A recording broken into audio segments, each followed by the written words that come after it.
Good evening. Welcome to the October 1st, 2024 impromptu select board meeting. We have a limited agenda and some training going on. First appointment, let's get the Council on Aging for Administrative Program Assistant appointment. Can we pull our chairs up or can we? Yeah, probably for the Come on microphone. right up. So come on, you sit there. I'm looking at the chairs up. I should have gotten that ready before, sorry. Maybe, hi. I'll go this way. Wait, record. You Don't good? turn that, I'm not gonna record.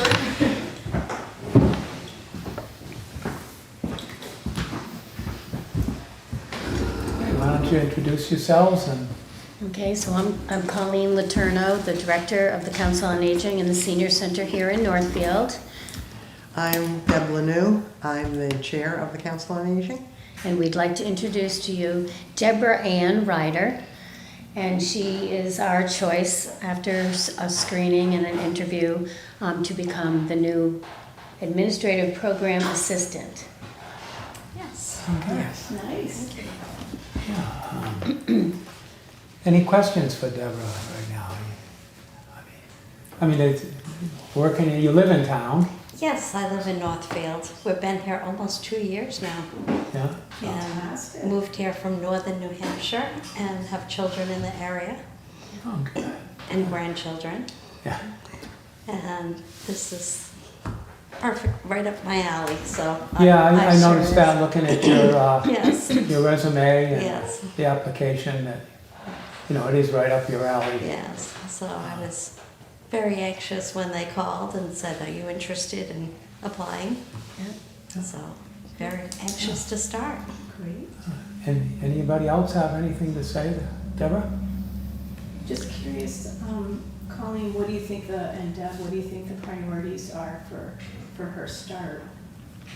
The priorities. Yeah, like what do you think she's gonna focus on initially? Because you had a little break without having an assistant, so I'm just curious. Sure, How you're yeah. doing. She's going to get ServSafe certified. So that's going to be a course that I have the application. I needed to talk to her after she's selected, if I can officially ask her. Anyway, but she loves to cook. She could tell you about that. But so have somebody in the kitchen again and rev up those already existing activities and maybe even enhance and add more. Newsletter formatting, just get ready, dig right in. I'm going to teach her the My Senior Center database and how to manage that and introduce her to a lot of friendly people who she'll see day in and day again. And just get to know her and it's going to be good. Great. It will be good to have someone at the desk. Yeah. When people walk in. I mean, others have tried to fill in a little bit, but we really missed having Presence. someone there, and I think Deb will be great there. So what's your schedule going to be when you're at the desk for citizens? It's Monday through Thursday, 9 to 3. Right. But I'm very flexible.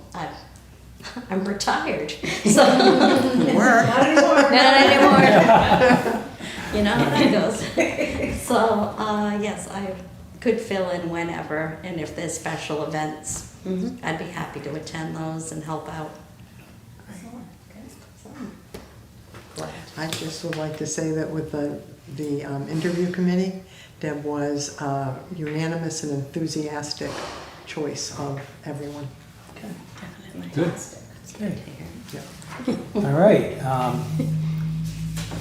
don't have to make any special motion, but a motion that we appoint Deborah Ann Ryder as Administrative Program Assistant for the Council on Aging, effective immediately. Second? thank you. Any other discussion? No. All those in favor? Aye. Aye. An enthusiastic. Yes. And Aye, welcome yeah. to Northfield too. Thank you very Yeah. much. We All love right. it. Love it. There. That Lucky to have that wasn't too painful. No, It's going to be an appointment. I'm going to give David a chance since he knew you to Oh, harass you, but I'm sure he could, no. yeah. All right. Ask me Well, thank you. Thank Okay, thank you. Thank you. See you later. Quick and easy. Thank you. Yep. Good night. Thank you.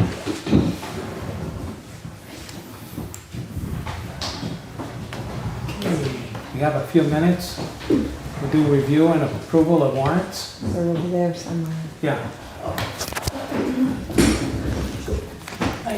I move that we approve the payroll warrant from October 2nd, 2024, $86,111. Mike is telling you you don't Oh, have sorry.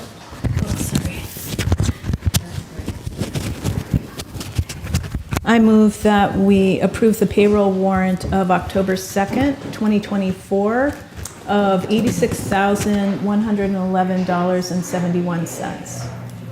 Second? Any further discussion?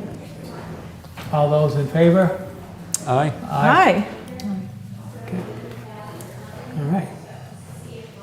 I move that we approve the October 2nd, 2024 vendor warrant of $173,794.15, which includes highway paving and the community preservation grant for Dickinson Hall, which is the VFW project.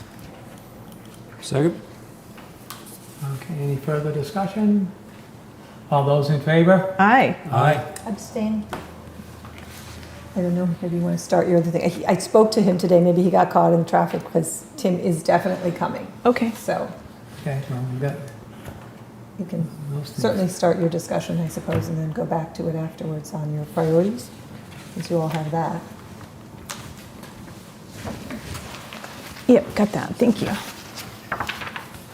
Oh, there's a receipt here.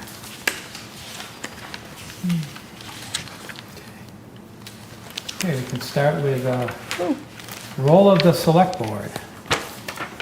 And Just put together a packet and each year kind of give you those handouts, just the role and the, yeah, just for review. yeah. And then included in is also your your You want me to priorities. read them, or do we just Oh. want to discuss ones if anybody sees one they want to discuss? To read them. No, I wouldn't read them. But Yeah, no.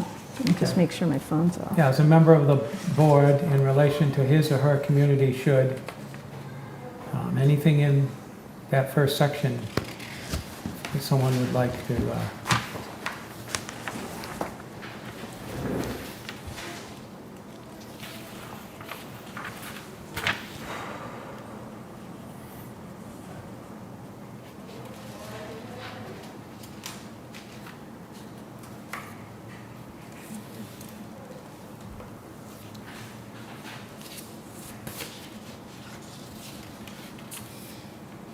these seem very similar to the ones we've had before.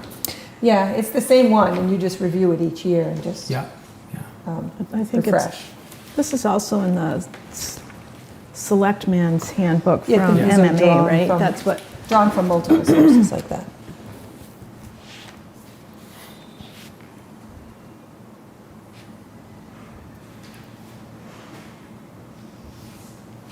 Yeah, the only one on there, well, they're all.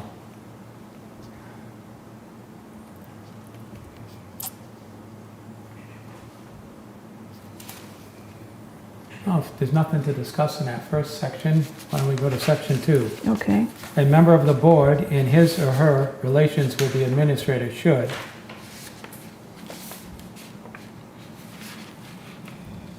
Well, I think for the most part, we've been focused on policies, especially since we put the financial policies and the personnel policies in place Yeah.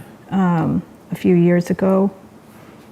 I think that one, and also police has come forward with theirs, and I know EMS is going to be updating theirs, and I think we have an upcoming topic on fire. So I think we're good on policies.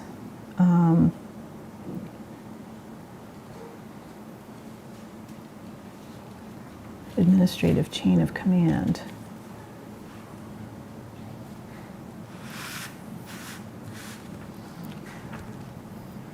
And these are out of the Selectmen's Handbook. Yeah. I think the hardest problem I had in my first couple of years was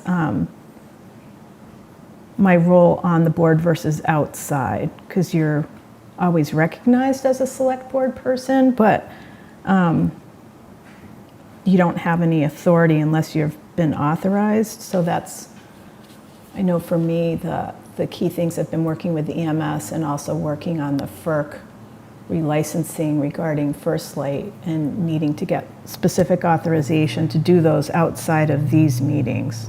But I think that was the biggest challenge for me.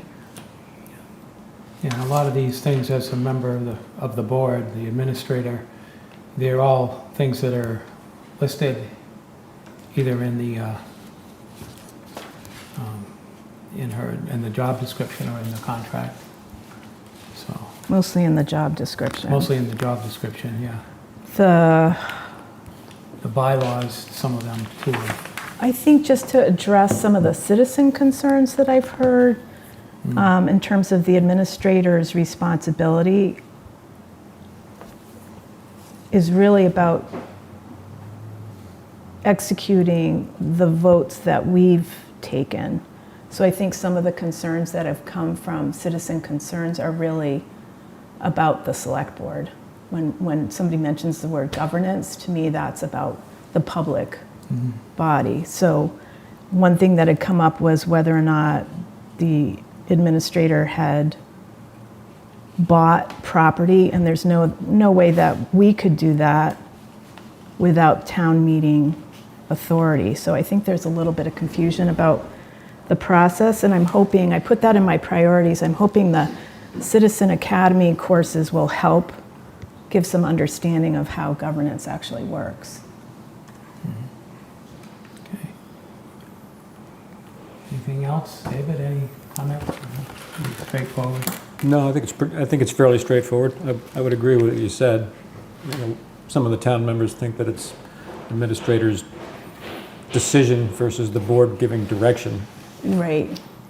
Like it's a fiefdom or something. Yeah, okay. All right. Let's whack off here. Hi. I'm a little late. Oh, few minutes, just a couple minutes started on something. Yeah, we just started on something else. Yeah, have a seat. Okay, we'll leave off. No, come on. You want me to finish number Well, three? that's up to you. Why don't we finish number 3 real quick? Okay, Let's so get we're done with first that. page done. Yep. A member of the board in his or her relations with fellow board members should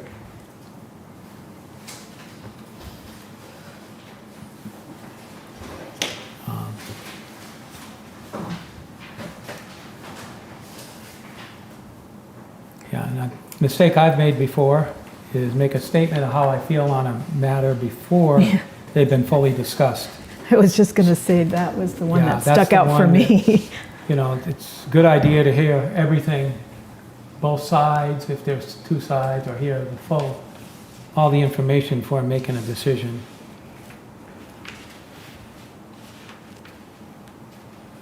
Yep. Anything else in there? Sarah? Anything? No? No. Okay, well, that takes care of page 1. Well, I would just say we've had a lot of executive sessions, so Yeah. it kind of goes without saying, but because we've had so many, I don't remember having that many in my first year or even the first 2 years. It just seems like we've had quite a few in this last year, so that I think has been a focus for the board. Should be a focus. Yeah. Yeah, just remember to And D kind of seems, respect the privileged communication that Right. exists. Yeah, and B kind of seems like it goes with D, so. yeah. Okay. Okay, well, let's table the rest of the goals and Yeah. priorities. And we'll get started with Tim Zessen. Yeah. Hi.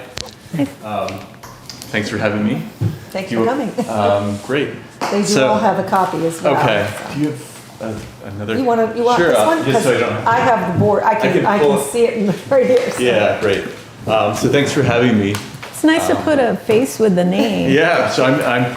You can just call me Tim. It's been, gosh, it's been a while. I was here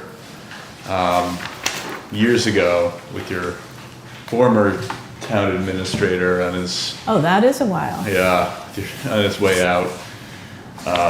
But I'm happy to be back, and I've worked with Andre over the years on a number of different personnel matters. I do mostly labor employment related law for the Even firm. going back to Buckland, I think. But yeah, that's right.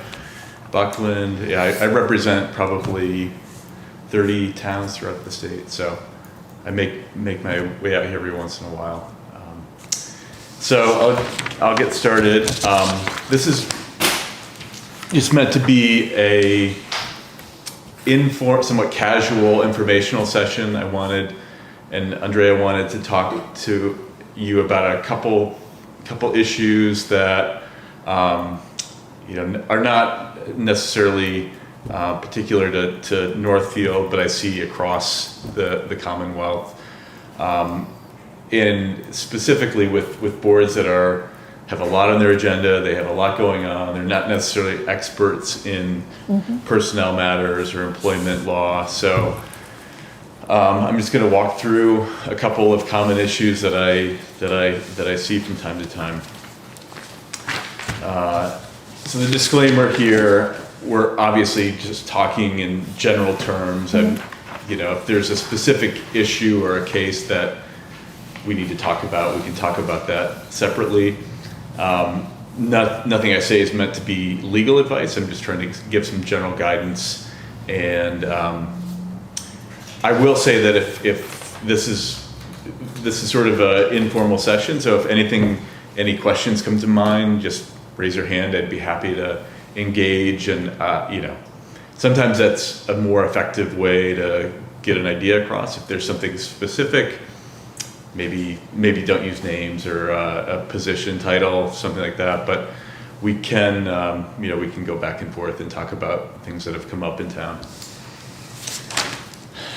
So just a quick outline. There's the topic of personnel and disciplinary matters. It's a broad spectrum of issues that come up from time to time.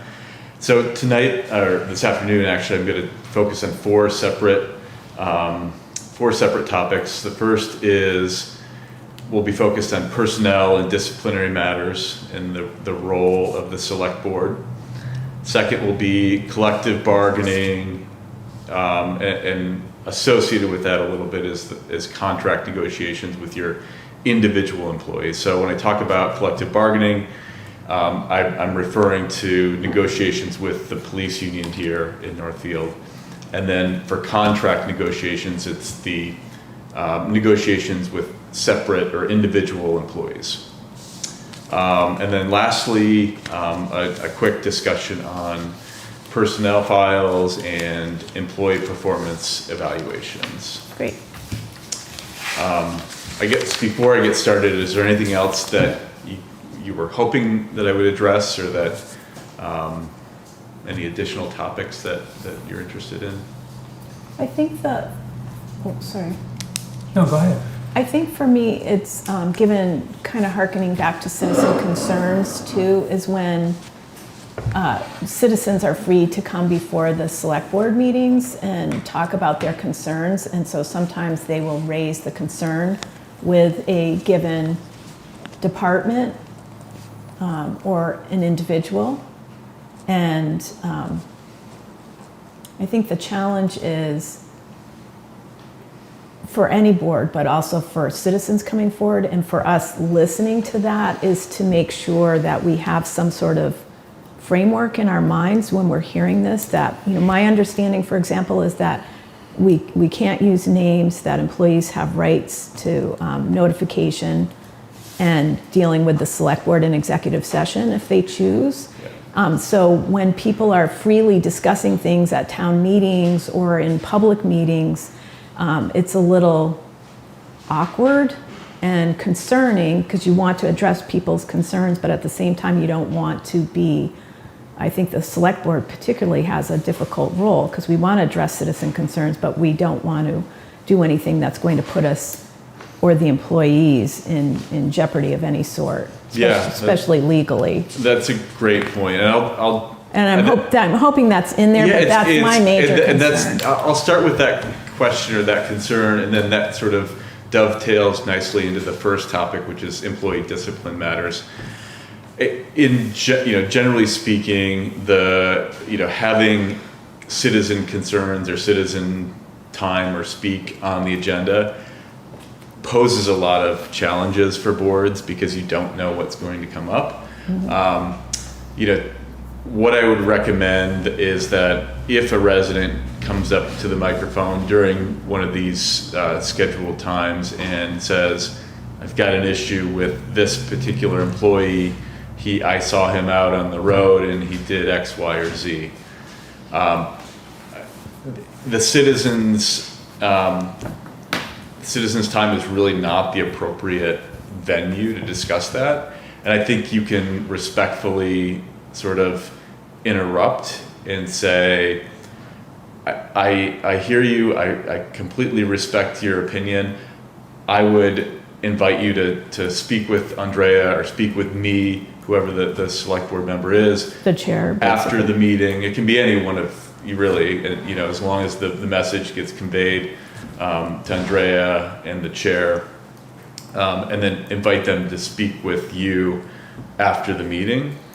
And I'll get to the reasons for that later. You really don't want to, you know, there's not a whole lot of good that can come out of that discussion, because if the employee is in the room or watching, or somebody in the room knows that employee and then conveys that information, he's going to be upset because he didn't have an opportunity to respond. He's going to say, I wasn't there, that's not what happened, I wasn't working that day, or yeah, it's only because I did that because of X. And it's really not fair to the employee in that situation, but I get it, you're in a difficult spot because you don't want to be dismissive, you want to hear them out. And I think you can balance things and say, I completely respect your right to come forward and you know, raise this issue with the board, and we're here, we have an open door policy, but doing it in open session when maybe the meeting's being recorded, or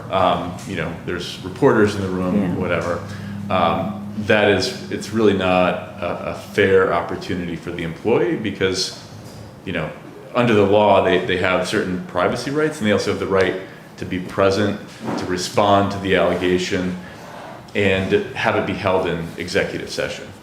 So I think, you know, sometimes that's hard to do when somebody comes in and they're animated about a particular topic.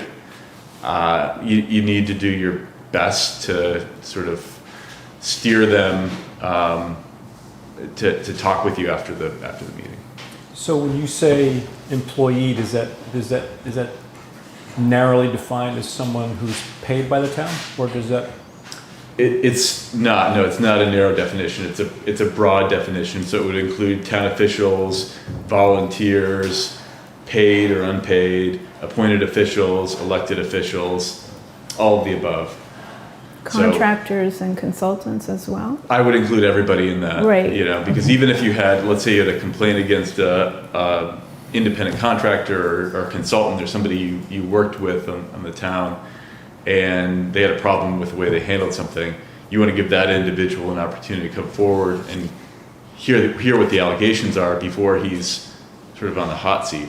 Even if you're lucky enough to have him in the building at the time of the meeting, he's not going to have any idea what the complaint is. And so you really want to prevent that discussion from escalating and sort of hit the pause button and try to get more information outside of the meeting, and then you know, interview the individual, speak with them, get as much information you can, and then schedule an executive session if you think it's warranted. So to clarify, select board members are employees, we're special employees, right? For purposes of the open meeting law, yeah. Right, according to the training it says. that Right. we are. Right. And so I had also heard something about not saying names or titles or something like that, that was best to avoid, but that's just a guideline, that's not a, like when we're, you know, do you remember B when I was talking to you and I kept on saying a certain person and you're like, are you talking about me? And I was like, Well, So- yeah, that was a result of select board discussion, right? So, but when we have somebody sitting out front throwing Yeah. names around, that's when you suggest respectfully intervening. Yeah, I would step in and say, we're not going to discuss that in open session. The employee or the individual, the official has a right to notice and an opportunity to respond. And until we have enough more information, we can't entertain this discussion here. How does that square with the free speech thing that came down from SJC? Well, it's really why we advise that towns don't have this sort of open forum where they say that allow individuals to come forward and talk about whatever they want. Because you will run into that conflict of saying something you're not supposed to, but running up against what a citizen might consider free speech. Right. Okay. And well, the issue. Yeah, the issue. I don't think there's any issue with shutting down or sort of steering a resident away from a public discussion about a public employee or a public official, especially when you don't have information about that. You can invite them to raise the complaint with the town administrator, and that you'll handle it as a personnel matter. But it's one thing to come to the floor of the select board meeting and say, the Girl Scouts are going to be selling cookies at the gas station tomorrow, come support the Girl Scouts. That's completely appropriate. But to raise an issue sort of on the spot before anybody has an opportunity to know about it and gather more information really doesn't do anybody any good, because you don't know if there's merit to it, you don't know the context, you don't know the background. And really what residents should do in that situation, if they have a complaint about an employee, it's not necessary to raise it on the select board floor. They can wait half hour or an hour, bring it to the town administrator's attention, and she can handle it appropriately as a personnel matter. But the town administrator is below the chain of command of the select board, so if it were an issue with the select board member, it would be brought up to the select board chair, correct? If there was an issue with a select board member, Or just somebody talking? yeah, I mean, if it was a complaint against a specific member of the select board, they could raise it with the chair, yeah. Okay. All right, so I think that's a good jumping off point for the rest of the slides I've got prepared. All right, so kind of want to talk about the role of the select board. I'm sorry. Just to follow on that, sorry. I haven't been well, so my brain is like on pause. We always say at the beginning of the citizen concerns something like you have 3 minutes. Yeah. Can we add something to that indicates you have 3 minutes?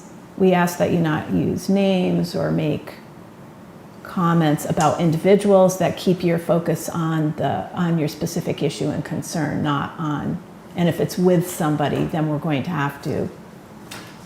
Is there something that we could say at the beginning that would help guide people? So just before we move on. We can ask for it, but it's unenforceable. No, I mean, it's the select board's meeting, the chair runs the meeting, and if somebody speaks in violation of the rules, you can ask them to stop speaking. It really is, there's a lot of risk associated with opening up the floor like that, and because you get into the free speech versus the... Well, so just to be clear, and I'm not, every town has their sort of practices and how they've done things for a while, and a lot of towns have this, citizens concern section where they allow anybody to come forward. I think it's fair to say that during that time of the meeting, there's limitations on what can be said. You can put certain time constraints on it. There's other constraints that you could put on it. You can't raise specific allegations against an employee or official during that time because of all the privacy concerns and the notification issues that we would have with that. I think in general, it's always difficult to step in a situation where a resident is speaking about a matter that either was on the agenda or is scheduled for another meeting and is not an appropriate time to discuss. Yeah, we have, with our citizens' comments, we are not supposed to reply to them. They get 3 minutes. And we just move on. If we want to add that to a future agenda, we can. That's the way we look at it, so Right. it stops the conversation from happening anyway. And if there isn't something important, well, we'll get that on an agenda quick, but Right, and I don't think you need to engage with the individual, no, we don't. but the issue is you can't unring the bell. So if you come forward and say, well, employee X was out on the street and he tried to punch me, and that didn't happen. Well, now it's happened at a meeting. It's going to be in the minutes. It may have been recorded. So that's the sort of issue we want to avoid if possible. I understand, you don't have complete control over what people say. I think you can guide them in the right direction with the instructions that you give at the start of the citizen concern portion of the meeting. But I completely understand the sentiment that there's only so much you can do. You don't have a muzzle. You don't want to have that. You want to let people talk about things that are an issue in town, and so you're trying to balance those two things. Thank you. All right, so just sort of setting the framework here. The select board, as you know, is the appointing authority for the majority of positions in town. Every town's a little bit different, but most of the employees are appointed by the select board. As the appointing authority, the select board is also the removal authority, meaning if an employee needs to be dismissed or terminated, the issue would have to come before the board, and the board would take a vote to terminate. Hopefully that doesn't happen very often, but it just sort of important to have that understanding. This doesn't mean that the select board should be involved in all disciplinary matters. A lot of times, if you think of yourselves as sort of the chief executive policy making board, you're not running the day-to-day functions of the town. And that's changed not just in Northfield, but in towns all across the Commonwealth. It used to be that the select boards were much more involved in the day-to-day operations of a town. They would be here much more frequently. They didn't have regular jobs, or they spent half the time here. But really, the more effective way to run a town is for the select board to be the policy-making body, and then the town administrator and other department heads are running the day-to-day operations. And that means sort of low-level discipline, reprimands, verbal warnings, counseling sessions should take place between the supervisor and the employee, and they don't need to necessarily come before the board.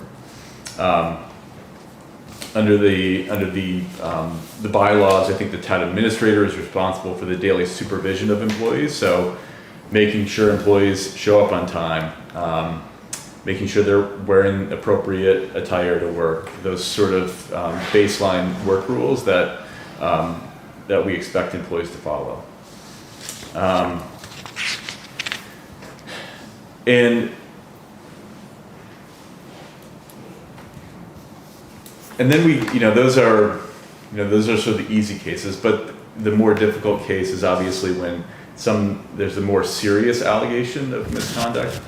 And for those particular cases, the practice that we recommend is that the select board, the appointing authority, be notified of the allegation.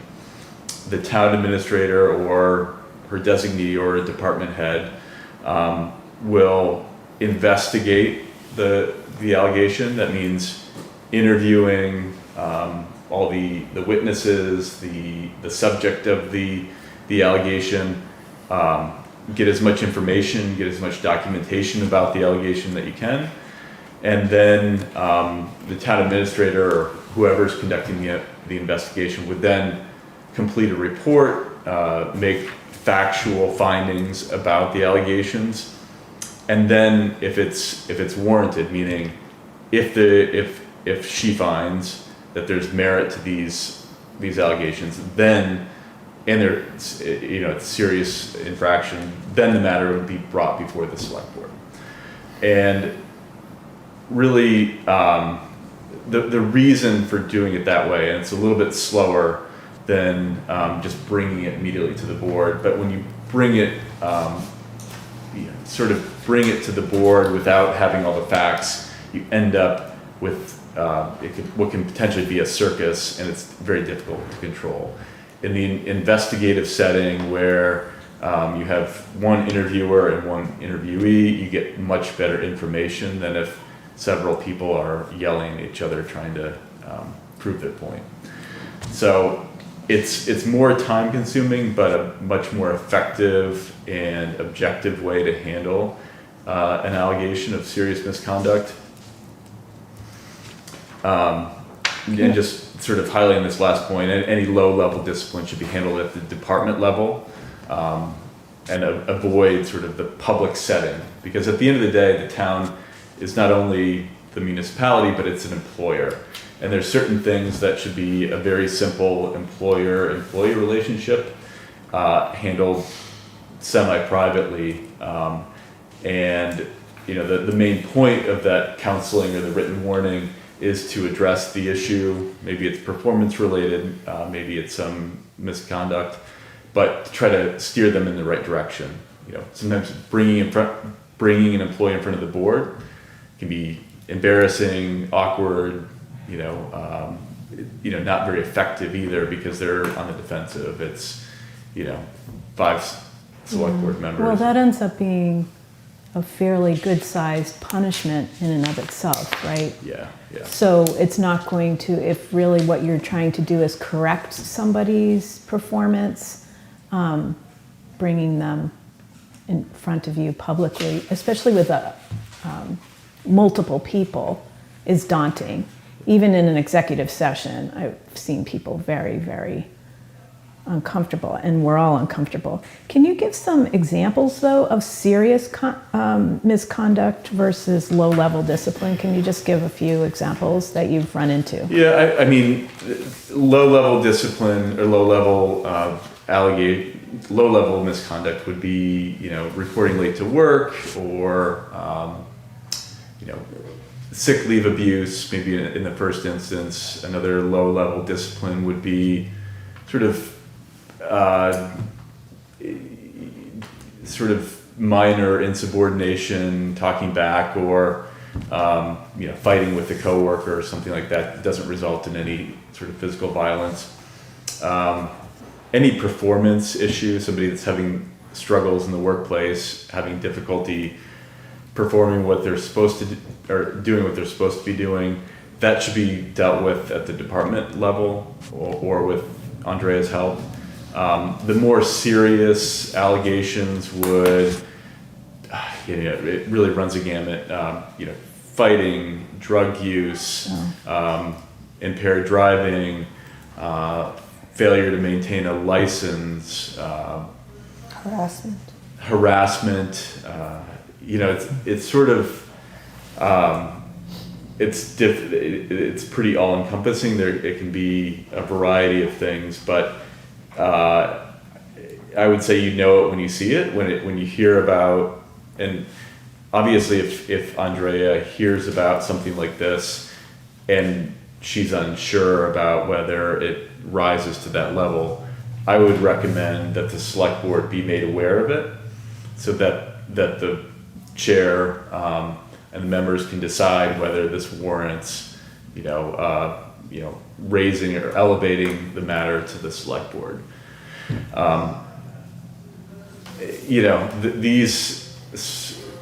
I will say it's difficult to make that call, because sometimes a department head will hear about an allegation and sort of deal with it at a department level. Select board may find out about it and say, wait a minute here, you took a town car to the bar and you got drunk. That's something that's pretty serious. We need to talk about that. And that's something that could result in a suspension or a termination, and it's probably would have to be elevated at that point. I have a question and a comment. One of the dangers for our employees is that the internet is forever. So people, employees get on a publicized meeting and do things that could be questionable for future employers. They're putting their future employment at risk. And so as supervisors, and we as supervisors shouldn't allow that to happen. We should try to help them to not do that. But so I have a question for you about HR versus personnel. Some towns have an HR officer, some have a personnel officer, we have a personnel officer. What's the difference legally between that? I'm just curious. Well, taking the last question first, I don't think there's a legal difference between a human resources manager or director and a personnel officer. It's really just a matter of what the historical tradition is. So it's the same thing? It is. I've been practicing in labor and employment law for 18 years, and I couldn't tell you the difference. Okay. It's just an organizational structure. Some call it HR. Some call it personnel. Okay. Yeah, sometimes it's personnel. Personnel officer sounds a little bit more official. HR is a little, I can't differentiate between the two. So. Well, for me, just on maybe more on the corporate side, and maybe this is true with municipals, is the larger, you might have more than one person associated with human resources, because you might have somebody who specializes in compensation, for example, versus somebody else who specializes in recruitment. So human resources tends to be an umbrella thing. Well, and I heard about for Yeah. benefits and stuff like that. Yeah, exactly. But in smaller situations, you're going to have one person who does it all, basically. Yeah. Yeah, and then I guess, and then addressing the second question about social media, comments at a public meeting. I guess my question would be, is your concern that employees would make comments during a public meeting, or they would go on social media and talk about an issue? No, I think that the supervisor and the department heads, one of the reasons to handle things at a supervisory level is because those are meetings that aren't publicized and they won't endanger people's employment in the future. Yeah, certainly if we're talking about a low-level issue, then I would recommend it being handled at the department head level. Obviously, if, let's say, somebody fails to get their CDL renewed at the end of the year, and they do it once, I would say the first time they should be counseled, and you should assist them with getting their CDL renewed. If it continues to be a problem, if they continue to fail to get their CDL, that would be an issue where it would have to be elevated. And yeah, what I would say about this level of employee privacy and that concern, we can sort of jump to the next page, titled Disciplinary Matters. In small towns, it's sometimes hard to escape, even if you do your best to maintain a certain maintain privacy of the individual. But when a disciplinary matter gets brought to the board's attention, there's no requirement that you list the name or the title or the position of the individual on the agenda.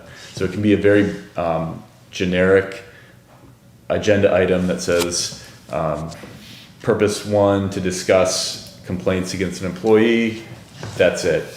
Obviously, people talk and people can speculate.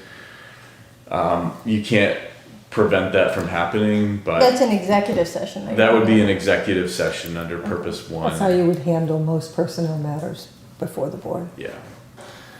And then since you jumped ahead, Tim, excuse me, on your disciplinary investigation, so any allegation of a serious nature, if that's brought to the board, that needs to be brought up in executive session?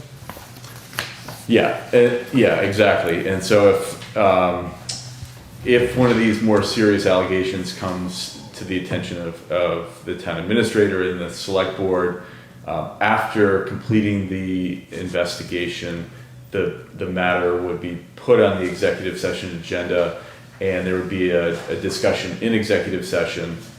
Now, I will say that the employee has the right to have the matter heard in open session if they want.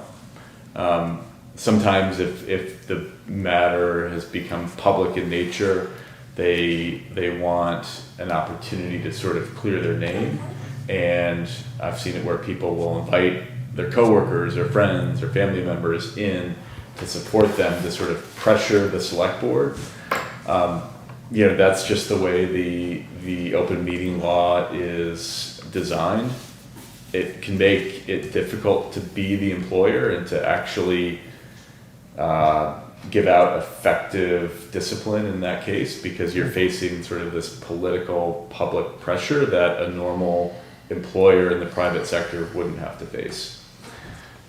Okay. But yeah, it's meant to be private, and that's to protect the employee's privacy. Obviously, sometimes things take on they become public before you can contain it, and there's only so much you can do. Okay, thank you.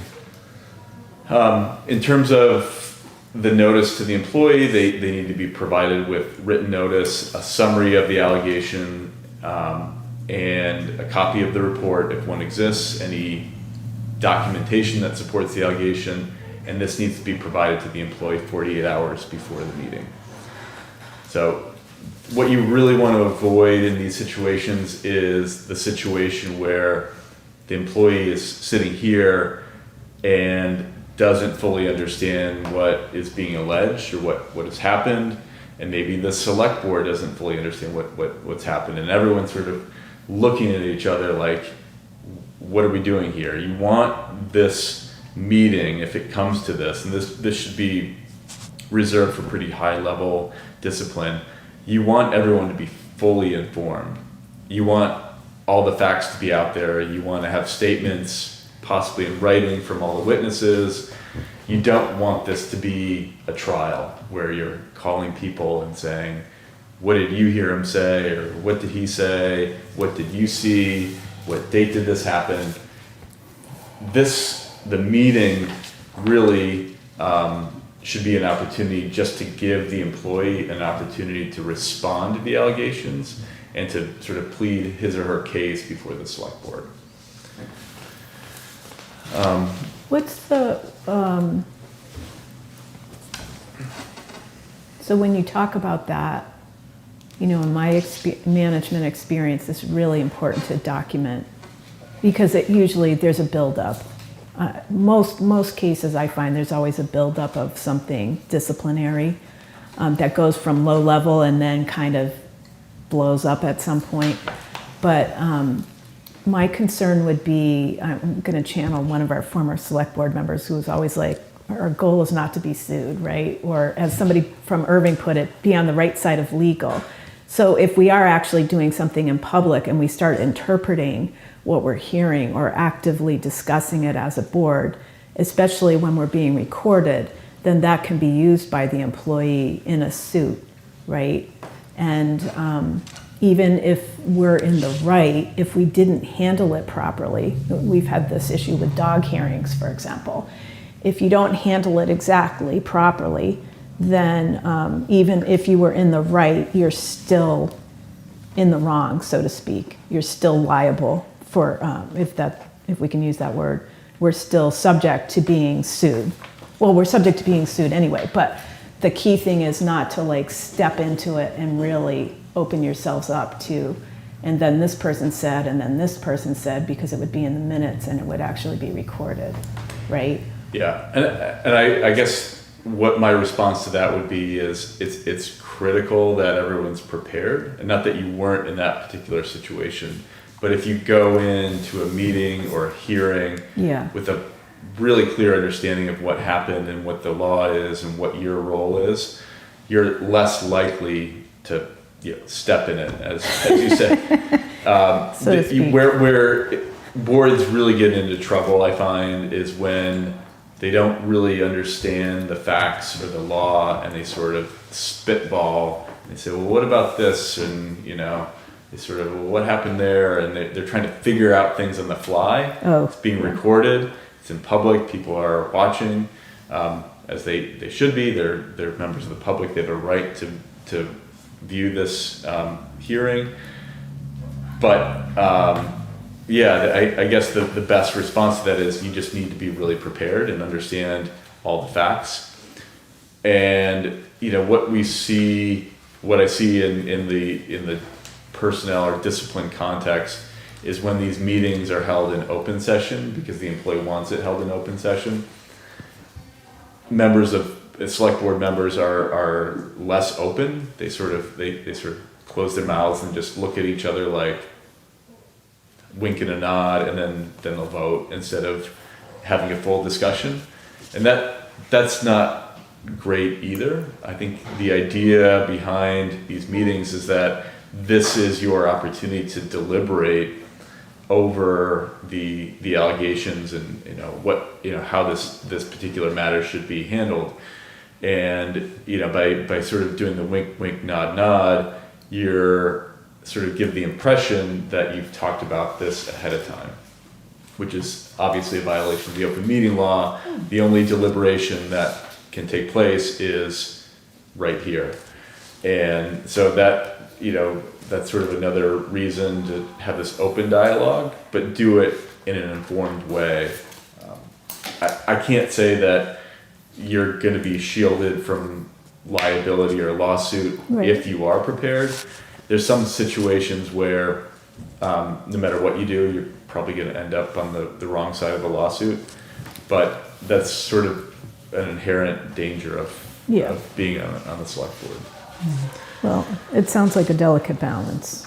It is very delicate balance, and there's certain situations that are just, there's not much you can do to avoid it. So a couple of practical pointers, what to avoid. I think I've referenced the first point, and that is to avoid conducting the investigation during the executive session. You want to know what all the cards are before they're played. I've seen it used to be more common years back, but I've seen it where they say the select board will hear about an allegation that's become public, and they say, well, let's just get everyone in here. And they sort of skip the investigation step. They don't really have the resources, or they just don't have the patience to do the full investigation. They say, well, let's just bring in Billy and Johnny and let's have them hash it out right here. Sounds great, but this is a public meeting and minutes are being taken, and you don't have the gavel, you don't have you're not a judge or a jury, you don't have the ability to really control how the hearing plays out, and so you're left with a bunch of angry people and not a whole lot of clarity about what actually happened. So, I'm sorry to interrupt. Are you talking about a public meeting or an executive session? Because I thought you were talking about executive it session. would be an executive session. Which eventually is public when the meetings are published? No, it wouldn't ever be made public, but it would just, the situation I'm talking about is... I mean minutes. Yeah, the situation I'm talking about is still an executive session. So say there's a allegation against one of your employees, but it's a he said, she said situation. And so rather than do the investigation, get statements, get all the records, you say, let's just bring everybody in here and let's hear what they have to say. And you bring in the subject, the target, and the witnesses and the victim all together, and you let them plead their case to the select board. That just never turns out well, even though the idea is, hey, we want to, we've got an open door here. We want to hear everything from the horse's mouth. It ends up being very messy because, especially in these cases, they get very emotional. These employees know each other well. Sometimes they have a history, and it just doesn't end up in a good place. And those minutes can end up in a lawsuit. The minutes, yeah. So that's a good point. The minutes of these executive sessions that deal with personnel matters, they typically would not ever be made public. So your obligation as a select board is to take minutes, to approve them after the meeting has been completed, but you have an obligation to periodically review those minutes for release. Personnel matters really never get released to the public because of privacy concerns. But to Andrea's point, in let's say a lawsuit against the town for, let's say, sexual harassment, the plaintiff, the employee would get a subpoena, or in discovery they would have the ability to get those minutes. So you do want to be careful about accurately recording the minutes.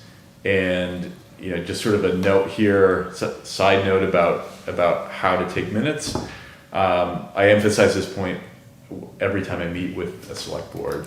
The open meeting law does not require a word-for-word transcript, a verbatim transcript. It requires a summary of what was discussed, the topics that were discussed, any votes that were taken, and that's it. And the people present. And the people present, well, the board members present. You don't have to have all the audience members' names, but you want to capture the main points that were made during the meeting, but you don't need to say Sarah said X, then David said Y, and then that's going to end up in a 20-page transcript for every meeting. It's really not what the law requires, and it's not sustainable. It just takes a lot of time and effort, and you're really trying to capture the gist of what was said during the meeting. So just a couple other quick points here. During one of these disciplinary meetings, you want to avoid having the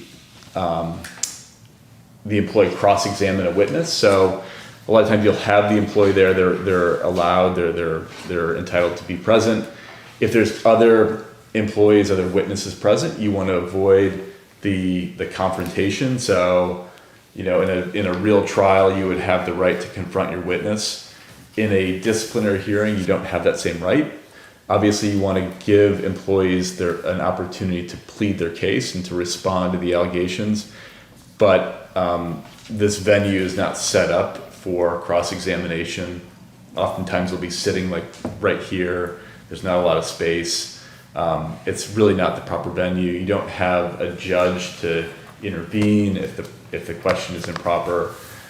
That's why the investigation beforehand is important, where we get all the facts out from the witness, get the facts from the employee, and then allow the board to hear those facts and reach their determination. Another point is to only allow necessary parties to be present at the meeting. So a lot of times, if it's in executive session, you are allowed to limit the parties who are allowed into the meeting, and that's typically the employee who's the subject of the meeting, his lawyer and or union representative, and that's really it. Sometimes you may need a department head, supervisor there to make a recommendation about, talk about, so facts that may come up. But in general, you don't want an audience there to sort of persuade or be part of the audience. I have a question. So when you said maybe have a department head supervisor, is there temporal separation? So do you have a discussion and then you have like recommendations after in the employee, I'm just trying to think of, because what it sounds like to me is you're talking about, legal CYA. And so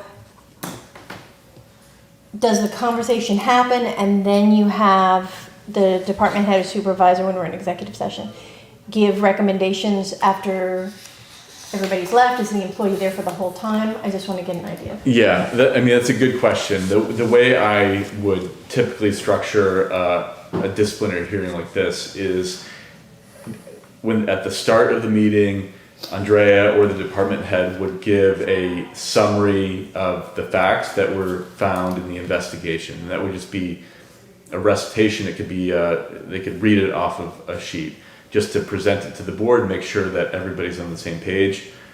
At that point, I would say the select board would have the opportunity to ask questions to Andrea or the department head or whoever conducted the investigation. Once that portion is completed, the employee would have the opportunity to plead their case, to respond to the allegations, to say anything they wanted to say. Then the select board would have an opportunity to ask questions of the employee. I wouldn't treat it like cross-examination. I would treat it more like clarifying any facts that are unclear in your mind, trying to understand what his position is. Once that portion is finished, then your job is to deliberate, to talk amongst yourselves and decide, hey, do we think this happened, number one? And if so, what's the appropriate punishment? And all of that takes place with the employee present. It can, for obvious reasons, it can be awkward talking about these things with the employee present, but that's in the public sector, that's just the rule we're subject to. You can do it in a respectful way. It's unfortunate. It's rare, but I've seen times where the employee will say, look, you guys talk about this, I'm gonna go out in the hallway, I don't wanna hear about it. As long as they have the right to be here, that's the only thing that matters. Okay. The last point I would say to avoid is just allowing an employee to sort of question or attack the select board members. Every once in a while, I would say it's a rare case, but you'll get a very emotional employee who feels like they feel victimized, they feel under attack, and they will question either Andrea, somebody who did the investigation, or maybe there's a select board member who they have a beef with. They will openly question them. They'll say, Andrea, how come you didn't interview John Smith? He was there. You don't want that back and forth. That may be a relevant point that he brings up, but the questioning should come from the select board to Andrea or the department head, whoever conducted the investigation. Okay. All right, so that took some time, but so before we move on to the next topic, which is contract negotiations, do you have any other questions about discipline or personnel matters? No. Okay. All right, so let me move quickly. So contract negotiations, there's really two statutes in the general laws that pertain to contract negotiations. The first is Chapter 150E, that's the state's public bargaining statute, and it defines the employer as the select board. And this means that any collective bargaining agreements between the town and the union, in this case the police union, are negotiated by the select board.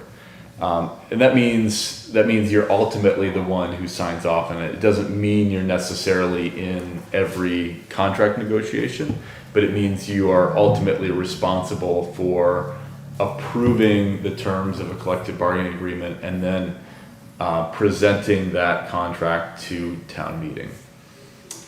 Similarly, Chapter 41 allows the town, through its select board, to enter into individual employment contracts with employees. And that's limited really to the police chief, fire chief, town administrator, treasurer collector, a few other higher level employees. This does not mean you have to have an employment contract with those individuals. It gives you the right to have a contract with those employees. I have a question. So you said present contract at town meeting. So the union, the collective bargaining, that still has to be approved by the town? So, let me explain that comment a little bit. Every town, number one, is a little bit different and has different historical practices. Either way, whatever the practice is, the town meeting will have to approve the funding for the contract. Some towns have a more formal process of town meeting approving the terms of the contract. That's not necessarily the case in every town. And I haven't been involved in Northfield's town meeting, but the most important part is that the appropriation is approved by town meeting for the Right, contract. we can't sign a contract, and we wouldn't, I wouldn't recommend one that isn't funded. If we can't cover it in the appropriation, then you have to wait to sign it until you can appropriate it. Yeah. So the job of the legislative body town meeting is not to approve the terms, but to approve the funding or the purse for the town. And so, but any contract that is entered into by the executive body, the select board, has to take into account the cost of the contract. So if you give all your employees a 15% raise, they're going to be thrilled, but town meeting still has the veto power to say, no, we're not going to approve that. And if that's the case, if they don't approve the appropriation for it, then the contract is not enforceable. You go back to the bargaining table. Just collective bargaining or individual contracts? Well, it's more, it typically happens in collective bargaining agreements. There's a specific provision of the law that requires town meeting appropriation for a collective bargaining agreement. I think we see it in the context of individual contracts with employees. Sometimes that appropriation will be presented, or the request for an appropriation will be presented to town meeting, and there is some pushback where an agreement has already been reached. So the select board and say the police chief enter into a contract, they give him more money for a future year of the contract, and members of town meeting say, no, we're not going to approve that. We don't want to give them that much money. That presents a really difficult dilemma for the town, because now you have this contract, and usually what I would recommend putting in the contract is that the contract is conditioned upon sufficient funding from town meeting. So if they don't get funding, they don't get an appropriation from town meeting, the monetary or financial terms of that contract are not enforceable. In reality, though, you're going to be left with a signed contract and an employee who's not very happy. You want to make sure that you want to make sure the budget is set up in a way and likely to be approved based on what's in the contract. So if you agree to a large cost of living adjustment for a particular employee without, that it is not in line with what other employees received, obviously you're going to get some pushback. You could get some pushback at town meeting, and you want to be prepared for that. I think. But can I just interrupt you for a second? Because we handle the budget as a whole. This year we actually took the school budget separately, and we took the town budget separately, right? So people could look at the two portions, which really add up to a large amount. So I just want to be careful on that.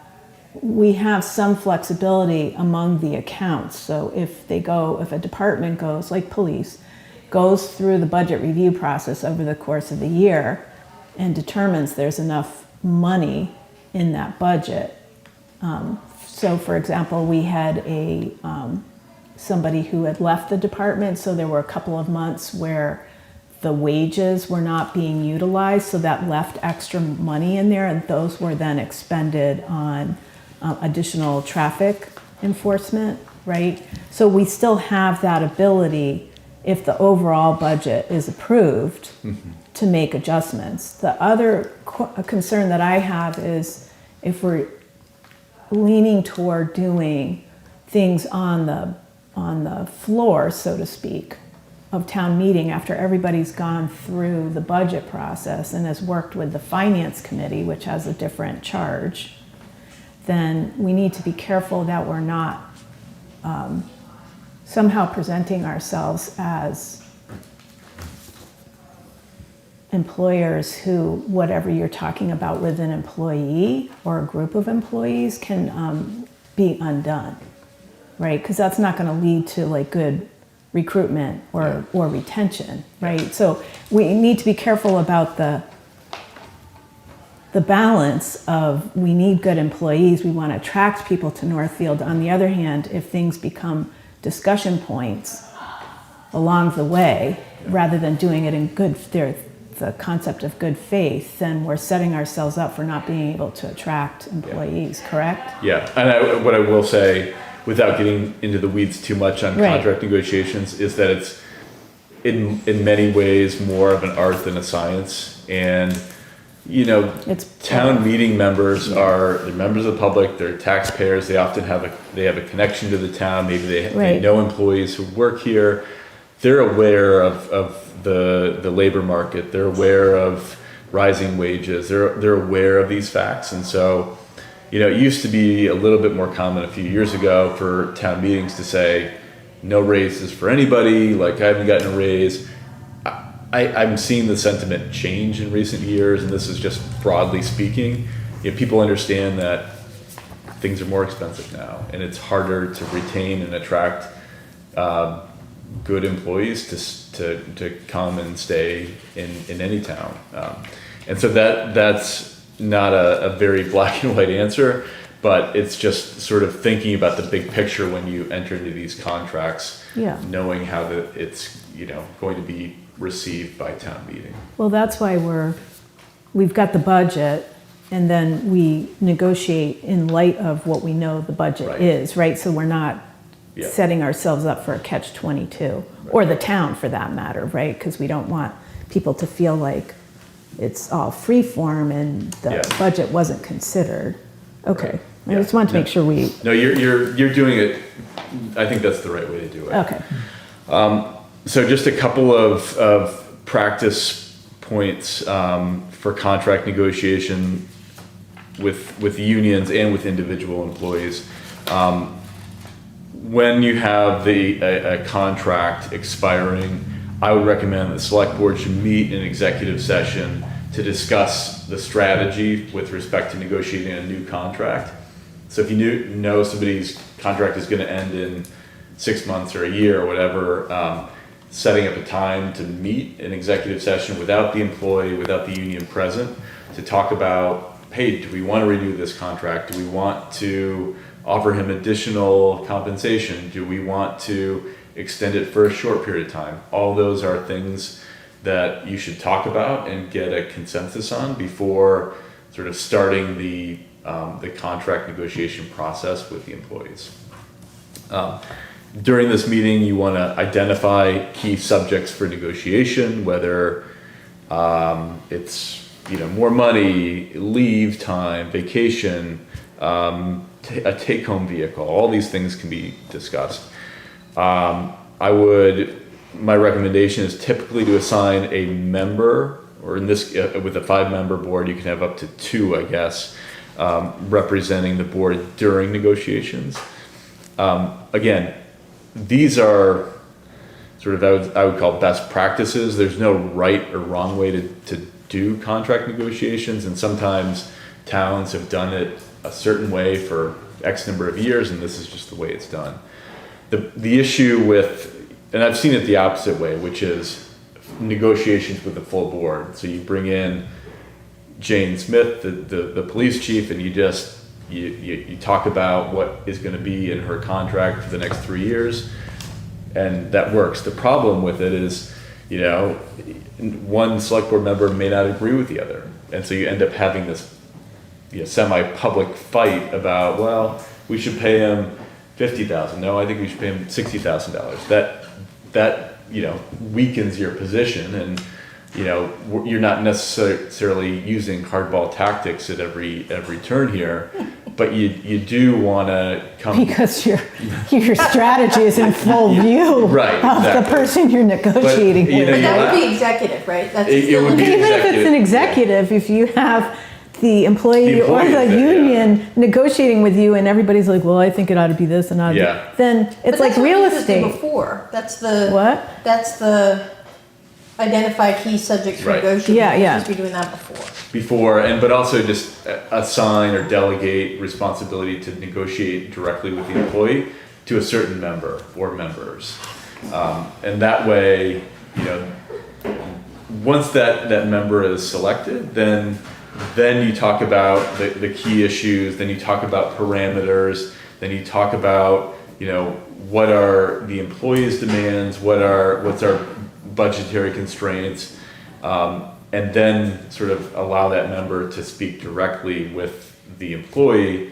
That can be outside of the open meeting law, it doesn't have to be scheduled, that can be more informal.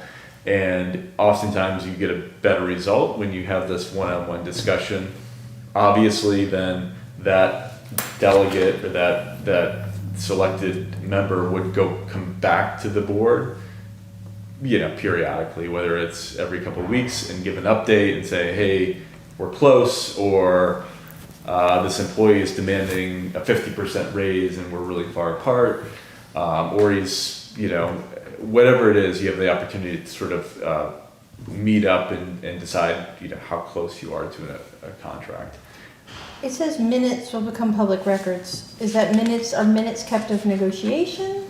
What So is the minutes about? So when and I just say this as sort of a warning, but when you meet to strategize over the terms of a new contract, and you say, well, I think we shouldn't give him more than 2%, right? That discussion would, the minutes for that meeting would be approved and ultimately released as a public record once the contract negotiations have concluded. How does that fit in with your previous suggestion to keep it just the gist? Yeah. I mean, I think the same principle holds true. Knowing that these minutes are going to become public, if a select board member one wants a 1% raise and the other wants a 5% raise, and you go around and everybody has a different number that they're willing to live with, I don't think you need to specifically list each member's position. I think you need to include what the consensus was. Maybe you take a vote at the end to say, we're going to offer 3% as a raise, and that's what's included in the minutes. Okay. Thank you.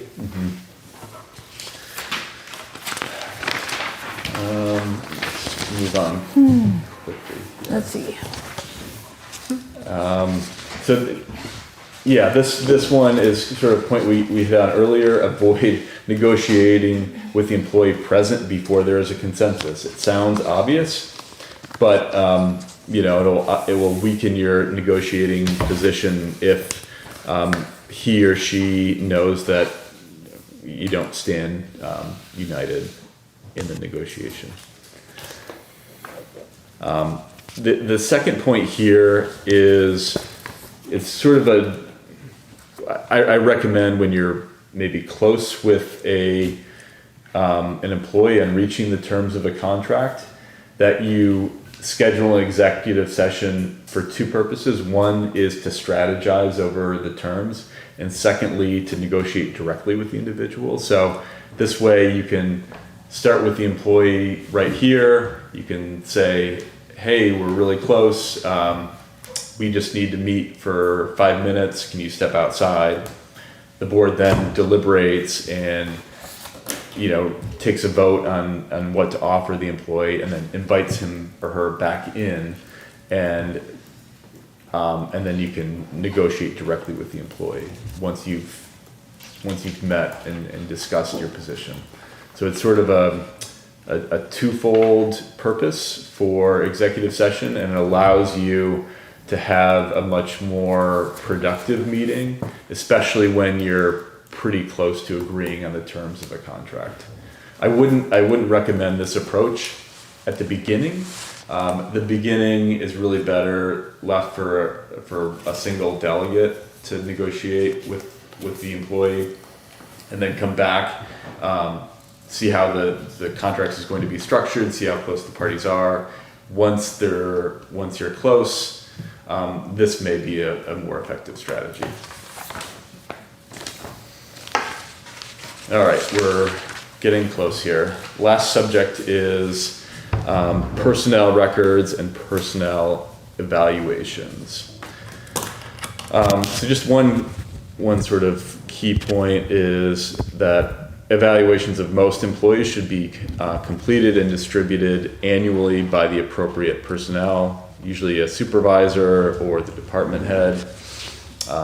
These should be stored in a centrally located personnel file, not within individual departments. So what I see a lot of times is, the highway department will have a cabinet with their employee files, and then town hall will have a separate one, and there'll be no centralized location. It's important that there's a single location, and that every department head is clear where the evaluations go.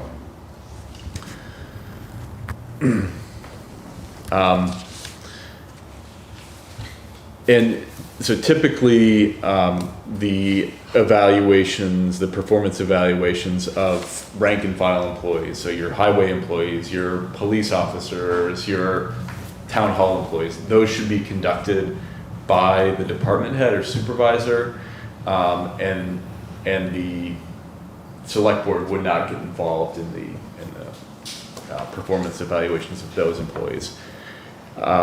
But when we're talking about the department heads, the police chief, town administrator, and other department heads, I think the best practice there, my recommendation, really depends on the practice of the town.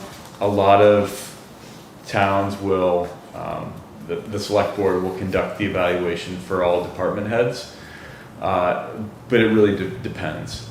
And one thing to remember, sort of as an overarching idea here, is that any evaluation that is discussed in open session becomes a public record.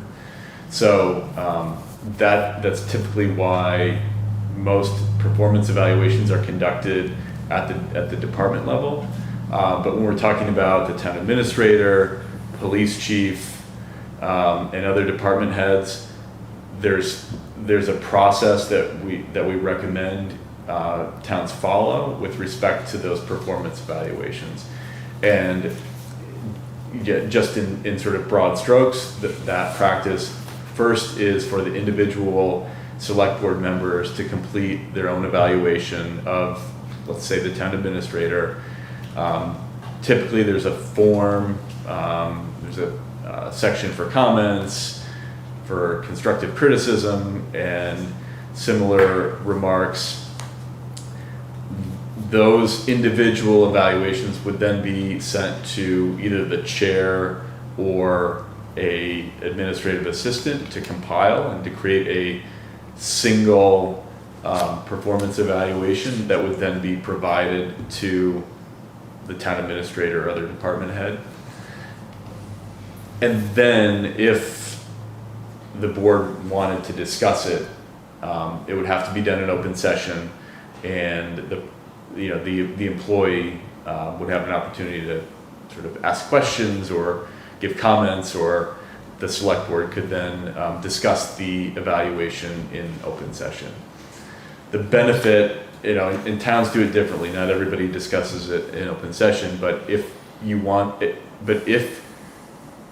there's going to be a discussion about department head's performance, more than just putting it into a common evaluation, that discussion or deliberation would have to take place in open session. So that, do you have a question, Sarah? Yeah, just not executive session? Not executive session. So the open meeting law is very clear that any discussion about employee performance issues that are not disciplinary in nature. So let's just say one of your department heads, you're doing his annual evaluation, and maybe he had a few things he needed to work on, but otherwise he was doing okay, and you just wanted to convey these thoughts to him. That would have to be done in open session. Okay. I'm sorry, I was writing, so you said employee performance issues, not what? What did you say after that, because I was writing? So not complaints. Not So complaints, okay. if there's a specific complaint about an employee, then you have the right to meet in executive session to discuss that topic. Okay. But Well, if then you're it's, back to what we talked about at the beginning of the meeting, correct? Right. And that's the danger of open discussion, especially for folks that don't have personnel or HR experience, is making sure your comments are not disciplinary things that should have been handled, right? yeah, I think it's a slippery or I- delicate balance, whatever you want to call it, but I just want to be clear on when we say things in public, right, about an employee and their performance, not our interpretation of what was supposed to have happened 6 months ago or anything like that, because that's what I've seen at different, yeah. I've even seen that in corporate where people Yeah. just have a bugaboo, so to speak, about a particular individual and what they thought they should be doing, and it's not representative of the entire year or the entire performance based on, whatever guidelines you've had in place. So can you just address the balancing issue here? Like if you do it in public, that you have to be careful about what you say. Are you basically reading off of the notes?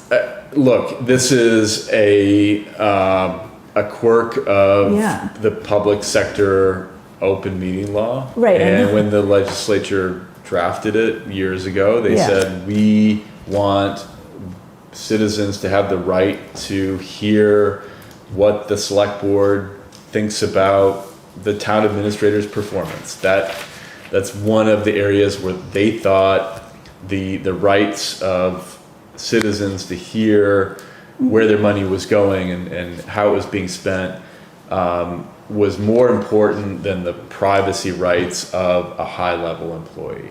Low-level employees are still evaluated by a department head in private. Those are exempt from the public records law. Those will never become public.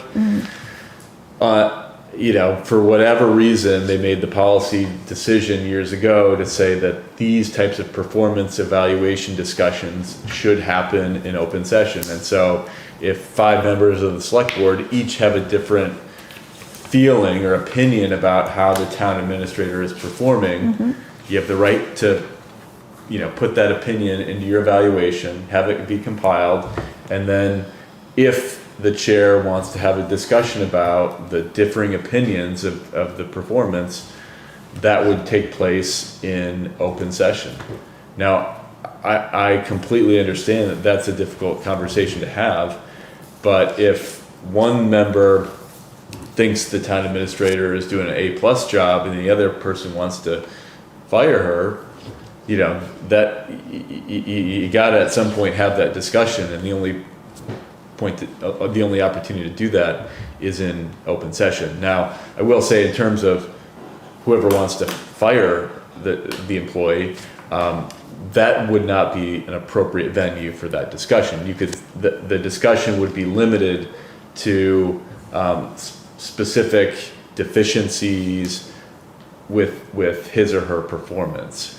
And so you could talk about, well, John never puts the stapler back in the right spot, or uses the wrong color printing paper all the time. Like I told him last time, and he just doesn't do it right. That would be an appropriate thing to talk about. Whereas we need to fire this employee. That's for a different discussion, and that can and should be held in executive session. So you need to bifurcate those two topics and talk about their performance on specific issues, their ranking on the employee form, and not any potential discipline and not any specific complaints that could lead to disciplinary action. There's a big gray area in between, because Yeah, that's what I'm getting at, yeah. if you put the stapler back in the wrong spot and in the wrong spot enough times, then that's going to lead to discipline. And so you want to try to limit the discussion to those specific items, like not what you want to do with that information, but how the employee was deficient or not deficient in a certain area, and what he or she can do to improve. Based on the objectives that you've set with the employee, correct? Right. So not everyone's aware that when you are doing a performance evaluation, it's based on objectives that get set every year. And the objectives come from, in many cases, primarily, so we have a session coming up on setting our priorities. And then those filter down to different employees, right? Or different departments. So I don't know if it's law so much as best practice, and you can correct me, is you need to be careful that, to me, when you're dealing with an employee, especially in public, that you've clearly set what the expectations were up front. Because then if you're evaluating somebody, but you never made your expectations or never discussed the objectives to begin with, then to me that gets into an area where when we were talking about the effect on the employee and the effect on other employees, that this could happen to me, or again, back to recruitment and retention, right, is how you treat somebody, especially in public. Yeah, and I will say, just as a general matter, it's very difficult to manage employees, period, but Yeah. it's incredibly difficult to do so by committee. And it's just the way towns are set up. Right. They have three or a 5-member board who is responsible for appointing and supervising their chief administrative officer, or other department head for that matter. And you don't have one brain, you have 3 or 5 different ideas, mindsets, principles that is going to guide that. Now you're trying to eliminate some of those differences by coming together at some point during the year and saying, these are your objective goals, and we are going to evaluate your performance based on how you do in these 10 categories. It's not a perfect system. Everybody, can be manipulated, and everybody has their own idea of how well an employee is performing. And on top of that, you're only here X number of hours per week. Yes. I have 2 questions. So you said that thing has to be done in discussion of specific performance issues has to be done in open session. Can that be abrogated or changed by an employee contract? So, no. I mean, the short answer is no. You can't include a contract provision that is contradictory to law. So if there is, it's an interesting idea, but no, it would not be permissible to say any issues we're going to talk about in executive session if that is not consistent with the open meeting law. Okay. And my second question is, when I was we've been looking at a lot of contracts lately, so I've been trying to, bone up on the law. And it talked about, there was something on the AG site that said there's no discussion of performance in a contract negotiation, and I found that super confusing. Yeah, Can you help me? I agree, that's super confusing, and it makes my head spin when I think about it, because if I think about negotiating a contract with an employee, of course it matters what their performance is, right? If I think they're doing a A+ job, I'm going to offer them more money. I'm going to offer them better benefits. I'm going to offer them more job security or a longer contract. And so this is one of those instances where I feel like the AG and the advice they give is untenable and unrealistic, and it's not,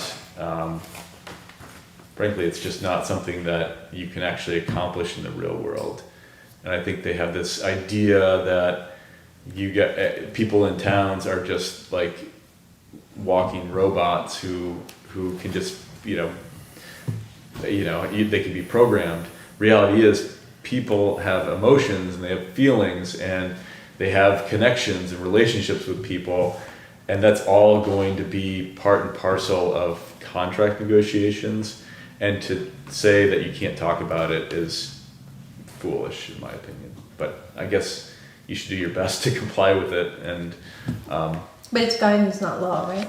it's guidance. I mean, look, somebody could say if you focus your discussion on their performance during these contract negotiations, which are taking place in private, that could be seen as an open meeting law violation. I think while you should still focus your efforts on the terms of the contract, and if there are broader concerns about performance, those should be discussed in open session. And They that should be discussed as part of your performance evaluation process, no? Yes, right, but which should be an open session if they're. Correct, but I'm just saying, from a best practice standpoint, not from an opinion standpoint, we want to be careful about setting precedent about what we do in one situation versus another, right? Because that's, especially in rural Massachusetts, where a lot of these employee networks, police, fire, EMS, town administrators, highway superintendents, there's not enough of them to go around, and they're small networks. So if it gets out that one town does it one way and does it a different way, right, is not consistent basically with employee handling, that's a problem, again, back to the recruitment and retention. absolutely Right? consistency. Yeah. So I just want to point that out because it's come up in citizen concerns as well, that it's like this one big ball of understanding about contracts and performance and other things and job descriptions. And in order for, especially for a busy board that has other jobs, it's really important that we do best practices in each area: contract, personnel evaluations, job descriptions, personnel policies, right? So then they all kind of affect each other and they set up an overall reputation for the town. And the choice, the phrase that we've been using for several years is employer of choice. So I just want to inject that into Yeah, and I think it's great. The main takeaway I get from your comments is it's important to have consistency, and it's important to have a system that employees understand and can rely on. Right. And having an annual evaluation that takes place every whatever month it is, with specific goals that employees are aware of and that are attainable, I think that will help encourage employees to apply here, to stay here, and to be satisfied and feel like they're being treated fairly. correct. Yeah, okay. So I have a question as to how a job description and a contract interlock. This is something that's come up as we rewrite job descriptions, and then we say, well, this is in this job description, or actually this is in the contract, and I don't understand the legal difference and interdependence and where the town fits in, the voting town fits in. Right. So a lot of times what I see is a contract with individual employees will incorporate and or attach a copy of the job description, and then have a provision that states the employee will be required to perform the duties set forth in the job description. That is fine. The issue is, and then there's often sort of a catch-all that says, and what are the, other duties that shall be assigned from time to time by the select board, something like that. And I think that catch-all phrase is meant to say, well, yeah, these are sort of the baseline, this is the floor that you will have to perform. And if we, get a new, we add something new, a new division or a new project that we want to offer residents, we could assign you to that. Now, obviously, it's one thing to say, we're going to use a new printer now. That was in your job description. But it's another thing to say, hey, we're going to add a whole new clean energy department and you're going to be in charge of that. Now, the employee would rightfully say, this is like another 10 hours of work per week. We need to talk more about this. So I think my general guidance is you're trying to, in these job descriptions in the contract, you're trying to paint a clear picture of what their job duties are going to be. They obviously may change, things change over time, but any major changes to their job duties and their day-to-day responsibilities, I think it would be incumbent on the select board to negotiate those, for lack of a better term, before they were implemented. Now, obviously with a union contract, it's a little bit different.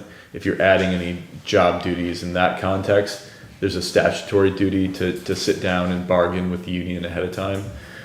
But with the individual employee that has a contract with an appended job description, I think you have to just use a standard of reasonableness to decide whether this is something that's ancillary to their job duties or if it's something, significant. So does the weight of description sits in the job description, right? So the contract, am I getting from you that the contract should be relatively bare bones and refer to the job description? Yeah, I've seen it both ways. I think it's a better practice to attach the job description and keep that separate, rather than list the 20 things that the employee is expected to perform. And that way you have a standalone job description that can be, it can be amended from time to time. And I think that, if you just list them all in the contract, I think it's not as clean. I would recommend just having a separate document. And sometimes towns vote on job descriptions at town meetings. What's that about? What? I wouldn't recommend that. Okay. Again, the legislative body, town meeting, really should be, their main duty is to approve funding for projects and operations that have been approved by the executive body, the select board. To allow discussion of that sort of minutia on town meeting floor is, it could be fine. I've seen it discussed in certain situations, but in general, their job is not to manage employees. It's to decide what their pay should be, how much to pay them. But what about bylaws? Aren't descriptions in bylaws? They typically are not. Not in bylaws, okay. No, I wouldn't recommend it. So bylaws can only be amended by town meeting, obviously. A job description can be amended unilaterally by the select board. Pentalaterally. What's that? I said pentalaterally, but actually it only takes two. Okay. I think we've covered a lot of these topics. Let me just make sure I'm not missing anything. So just in general, there's a personnel records statute in Massachusetts, section 52C of chapter 149. And I would say the two most important things are that anytime a document that could negatively affect an employee's job status is placed in their file, that employee has a right to know that it's being placed there. Secondly, an employer has the right to rebut any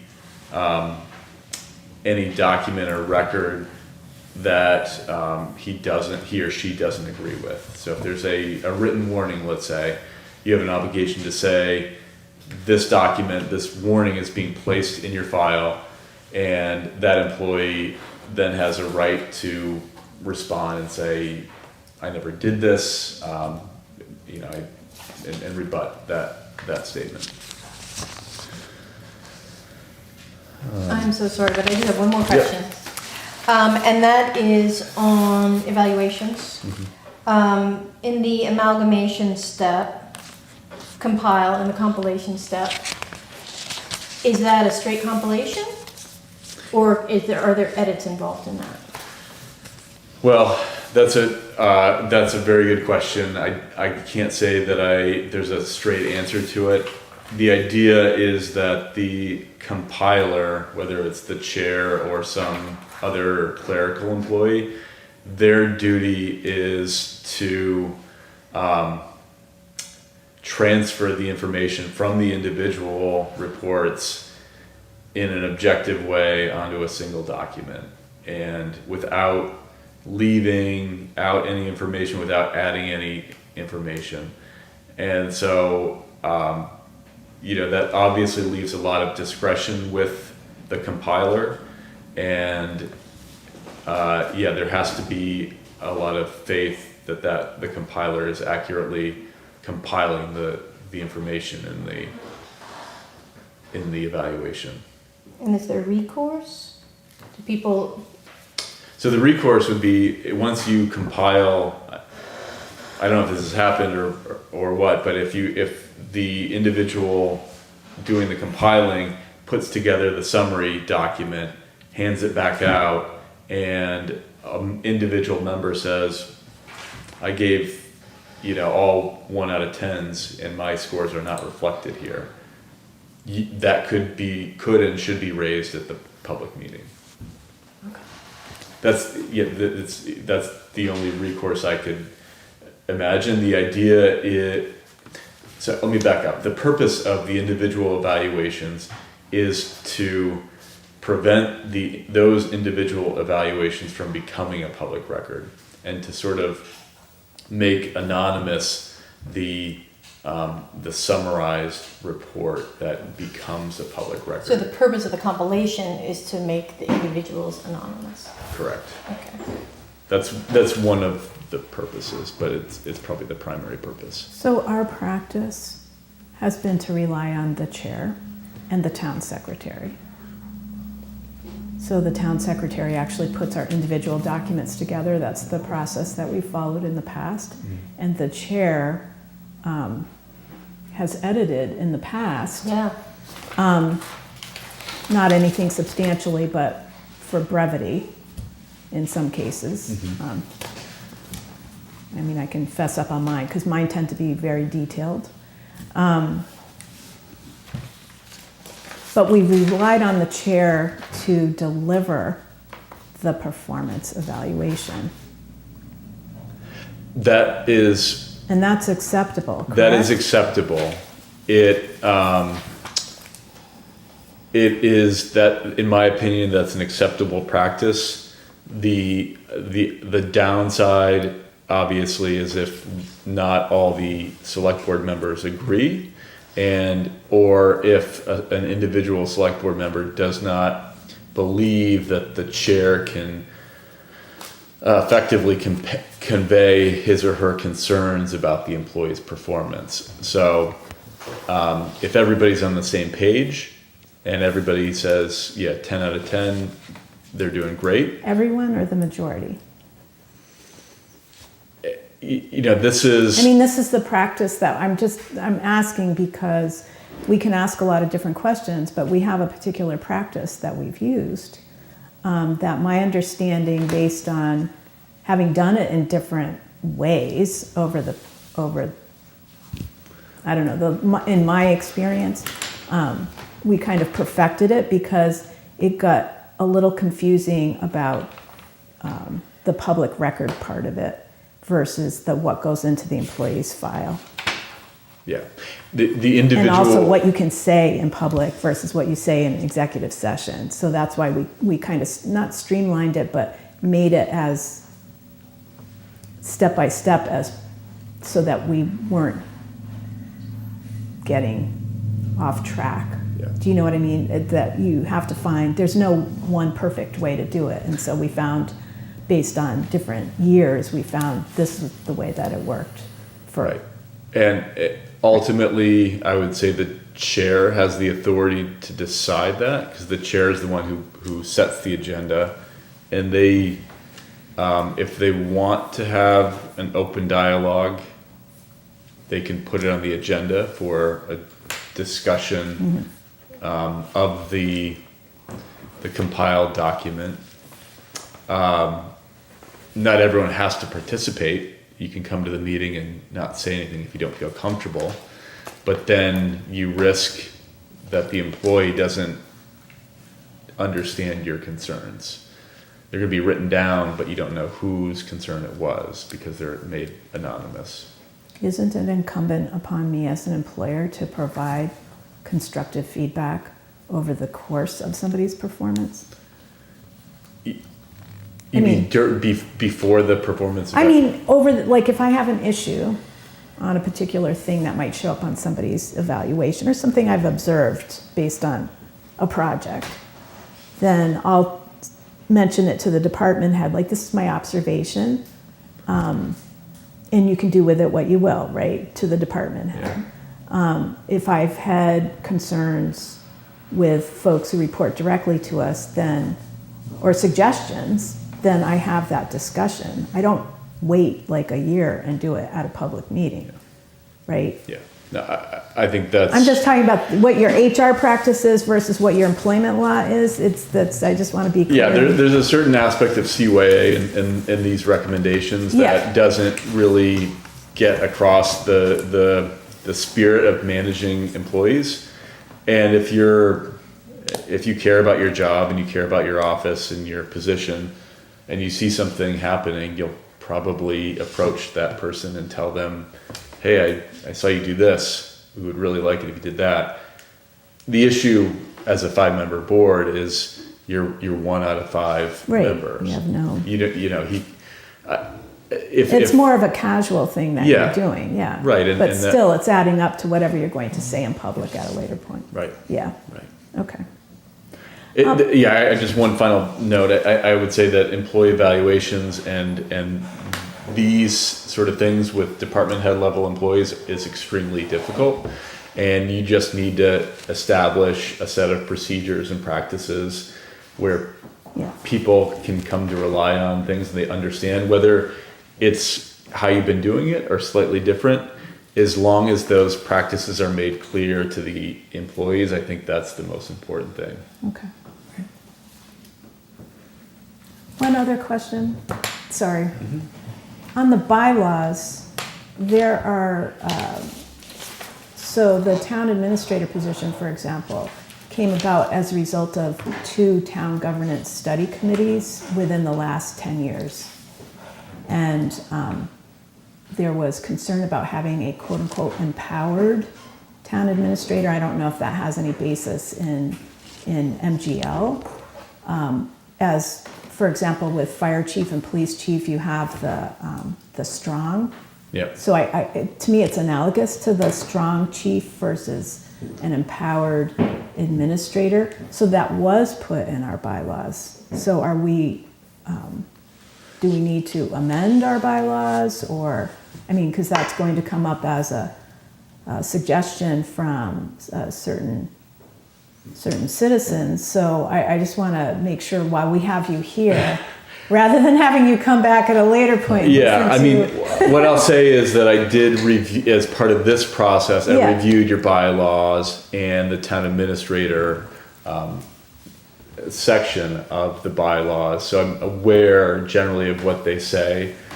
They're more detailed than a lot of towns. A lot of towns have just a town administrator position just appeared, and there's no charter, there's no bylaw.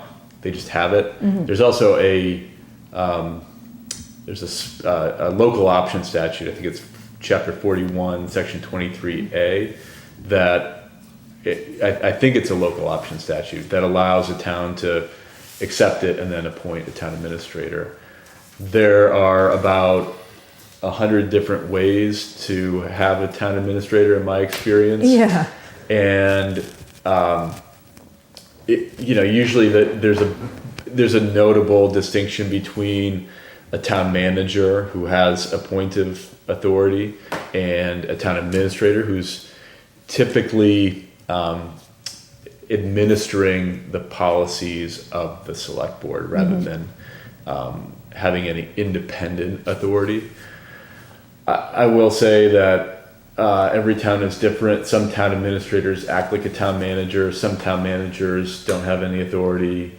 It all depends on the wording of the town charter or the special act that created them. I'm happy to look at the bylaws, but if there's a specific concern, that's something you'll want to look at, obviously, well before town meeting.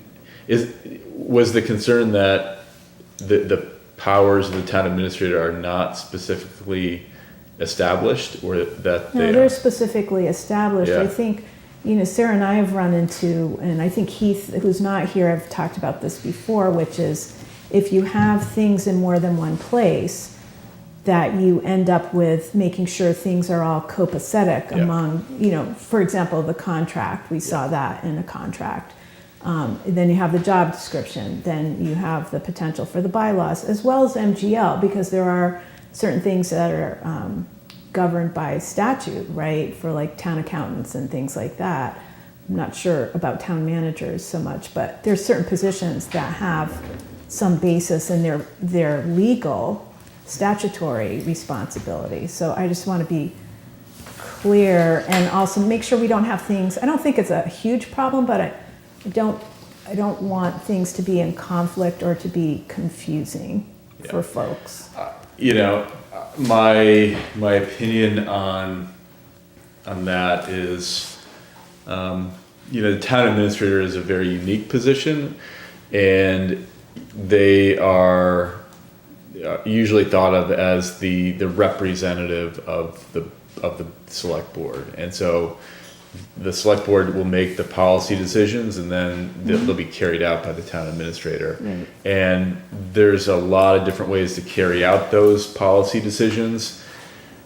I guess if there's a specific job duty or area that you feel like there's a conflict between the bylaw and the contract, then you'll want to make that consistent. But in general terms, the town administrator's duty is really to follow the directive of the select board, and that's obviously all encompassing. But you can get down to the nitty gritty, and I saw some examples like in her contract and in the bylaws, and they may not match 100%. I don't know that's I don't think that's problematic, but I will say it's somewhat rare to have the bylaws that specific with respect to the town administrator's duties. Yeah. It's usually we see it in a charter or a special act. When they're in the bylaw, they're amendable because they can be voted on by town meeting pretty easily, as opposed to a charter, which it's like the Bible, you can't change it. Right. The job description or what's in the contract obviously can be changed pretty easily. The job description can be changed unilaterally. The contract can be changed by the parties. So it's like all these different moving parts some are easier to move, some are harder to move. I get it, they're not 100% consistent, but I guess my recommendation would be that you should change it only if you feel like there's a problem that needs to be addressed. Yeah, I don't feel like there's a problem. I'm just thinking about different misconceptions that I've heard, and that we end up in a perpetual discussion about what different positions should be doing, when in fact it is the job description that we're all working off of. If there's like some language changes and things like that, that's not, I don't think that's problematic. I think what's problematic is everybody and his brother getting to weigh in when in fact it's a select board responsibility. That's what we sign up for, is for all employees, not just an employee, but all employees. And that's why I've been stressing the consistency, because and I think what happened before with the town governance study committees, having been on the second one, was that there was concern about moving the town forward into because we were at a certain population and there were certain things that the town wanted to have happen. And we wanted to move away from having a small select board be involved in day-to-day operations with, like, I call the highway department and ask them if we can go over and do some potholes on somebody's street, maybe mine, versus letting somebody professional handle it, and especially the HR and the personnel portion of it. Those evaluations and policies did not exist prior to the town governance study committees recommending that we move toward an administrator position. And by virtue of getting that position, now we have these policies and procedures and practices in place. So that I'll leave it there. Yeah. Sorry. Do we have, so there's a title of town administrator, there's a title of town manager, there's a title of, I've also heard town coordinator. Where does that fall in the? Town coordinator, there's town manager is usually seen as the most powerful, then town administrator, then town coordinator, then executive assistant or executive secretary, I think is the. Town assistant, I something like think that. there's a town manager statute, and that's why people don't tend to use town manager unless they pass the statute. Coordinator and administrator I've seen used pretty interchangeably. Yeah, I would say town administrator is probably the most commonly used right now, and it's employed in a lot of mid-size or small to mid-sized towns around Northfield's population. Town managers, I've seen them in smaller towns where they want more centralized power, and the select board takes a really hands-off approach. I've seen towns as small as 5,000 or 6,000 people have a town manager, but the thing about a town manager, it's a lot of times created through a special act, so you can determine how much or how little authority to give the town manager. In the special act, you can reserve certain rights for the select board and sort of make it your own. Whereas a town administrator, you could do a special act, but it's less common. And Okay, let's wrap this up. This is helpful, yeah. Thank you. yeah. So This was think, on our priorities from last year, so thank you. We can check that off. yeah. Look, I mean, I've worked with Andrea for a while now, and I think you guys are moving in the right direction. These things take time, and I think you just need to keep putting one foot in front of the other and making these systemic changes and setting policies that make sense for everyone. All righty. Thank you, Tim. Thank you. It was a pleasure. Good to meet you. I'm gonna Yeah. adjourn for your break. Yeah, we're gonna take a break. How long Okay. are we gonna? Well, however long you want at this point. We're gonna take a break then.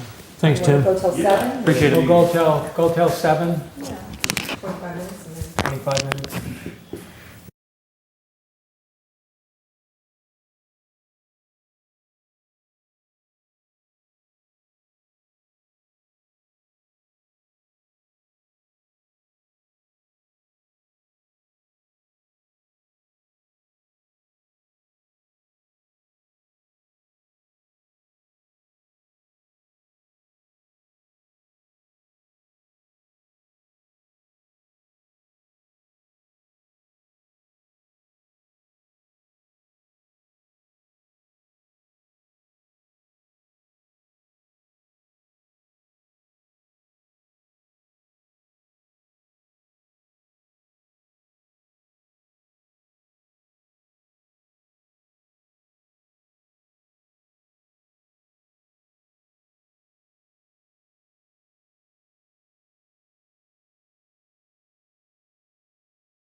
See if we've completed it.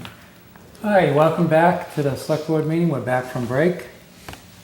We're gonna get on to select board goals. We're gonna talk about 23, 24 goals that we had.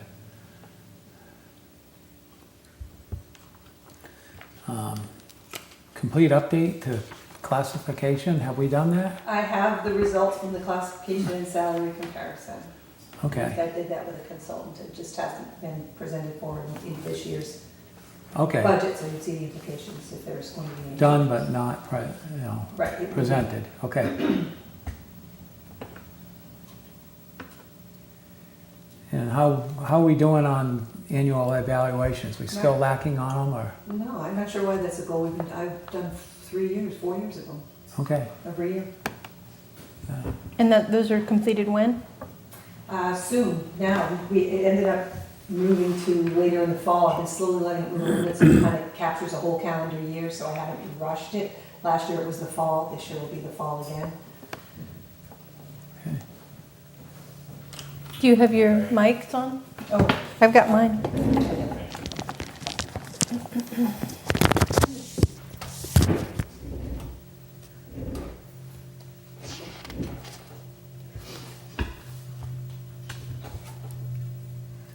Okay, then we get the public safety, work on ES, Emergency Services Building. That's still ongoing. Set goals for the new Emergency Service Building Committee. Did we add new members? Or- Yes, we Yeah, did. so we did, I thought we did. So we're continuing to work on that.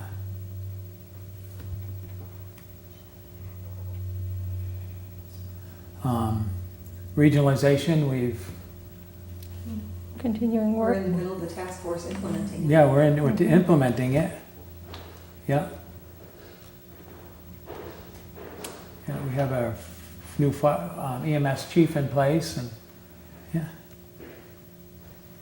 And we have a consultant working on gonna be working on fire department, because we weren't getting things done otherwise.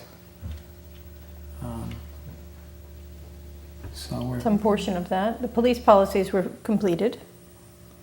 We talked about those earlier in the year. yeah, we did, that's done. Mm-hmm. Continue work, we got working with a consultant from a grant.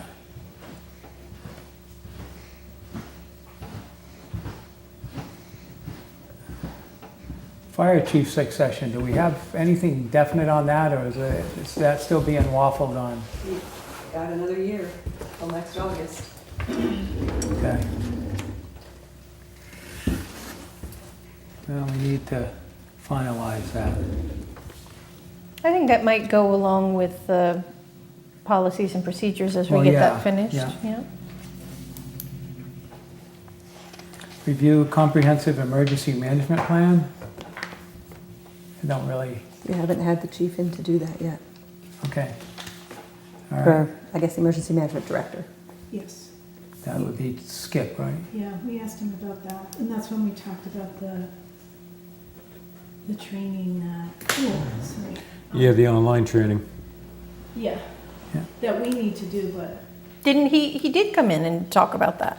A little bit. He talked about all the Yeah. different trainings. Yeah, he didn't review the plan in case of emergency. So We almost we needed- asked him to come in and sit there and go over it, Yeah. and he talked about all the training. Did we not ask him to do, I mean, he was here to talk about emergency services, and in his role, I remember he said, okay, this is my hat of, he didn't say this, but this is my interpretation, this is my hat of fire chief, this is my hat of emergency services. He was here and did that. He didn't review the plan, and what we talked The about was doing a rules of the select tabletop. board. yeah. Tabletop exercise. And that had to do more with incident management too, part of the whole plan. Well, that's part of the whole Part plan, of is the that plan. At everybody's. that meeting, we talked about tabletop exercise? Yeah, Okay. that he has somebody from, I think it's MEMA, that is willing to come in and do that with. Oh, that's with right, who everybody. was gonna come Yeah. do our trainings. So we did, I mean, this is what, we did the thing that we need to do, which is now we have training coming in. Well, you that. guys have to go online and take the incident management classes. We can't do the exercise without the training. because we don't know what we're doing. The whole point of the exercise is that you walk through a potential emergency, and then so everybody would have their different roles, and so police would do this, and fire would do that, emergency management director would do that, and then they would turn to the select board or the town administrator and say, and now you would do, and we would go, we don't know because we haven't taken the training yet, so we can't do the exercise until we do the training. Yeah. So But- maybe we want to set that this coming year. Yes, definitely. The training's online The training's online, but we definitely want to do The tabletop I think thing, if we Bobby. set the tabletop exercise, then that forces us to do the training Yeah. in advance. Okay. All right, let's move on to community outreach. We've been inviting town departments as needed. Town meeting outreach, we're doing that. I just saw something about that for the fall town meeting. We've been mailing, we've mailed Yeah. every special and So- and the annual. Yeah, so that's it being implemented and, I don't know. We'll talk, I guess we're just reviewing what we have done, and we can talk about yeah. what we want to do. Well, later. yeah, well, that's having a meeting ahead of time to talk about things on the warrant of the town meetings. Yep. That's, we're starting to do No, that. that's We've fine. got I was one just for the commenting fall. on whether I was going to comment on this or whether we're going to go through it first and then we'll comment. Mm-hmm. Okay, go ahead. I'm going through it, if you have a comment on it, go ahead.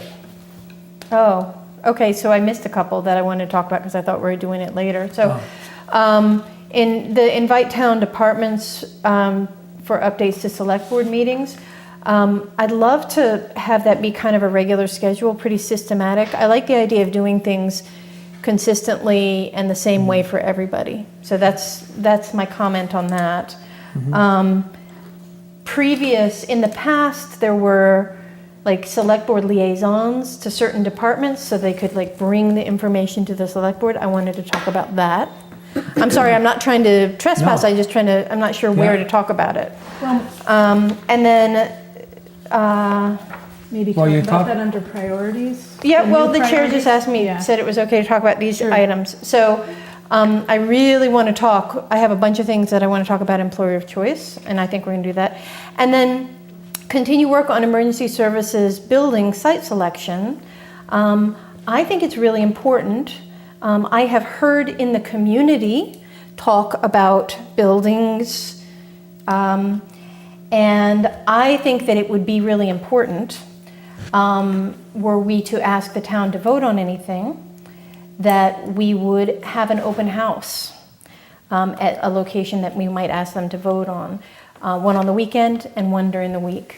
And we should make sure, we've run into the trouble before, that citizens feel uncomfortable. Were we to come up with a situation in which we might be buying something or asking the town to fund something, we would want to make sure that we had an open house where where town citizens, if they chose, could go in, look at a building or a piece of land or whatever the thing is we're asking about them, we should make sure that they have the opportunity to do that. That's, We'd have to, it is a private business, so Yeah. we can't I hear necessarily you. require them to. No, we couldn't require, but were we thinking about purchasing something specific, I think that would be the time to make sure, if we want citizens to vote on things, we need to make sure that they're informed, and I think having an open house. And I'd be willing to show up and be present and keep my mouth shut and just stand there and facilitate for the town.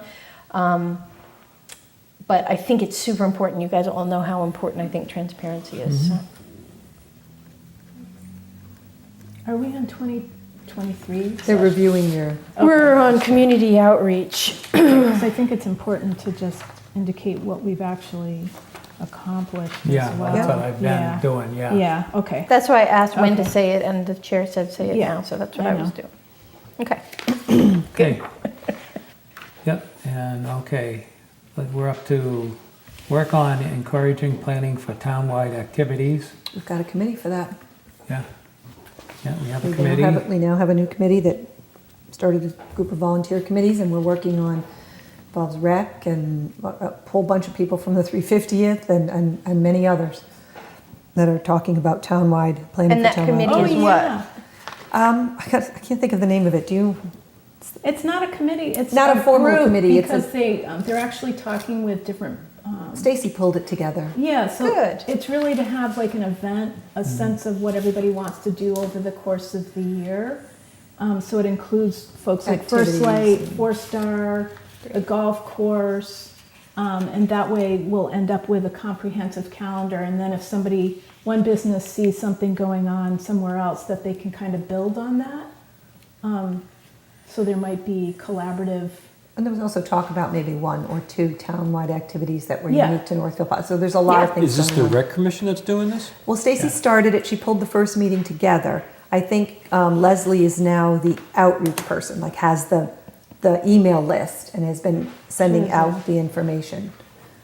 But it's Okay. a whole, who was 20, 25 of us there from all different parts.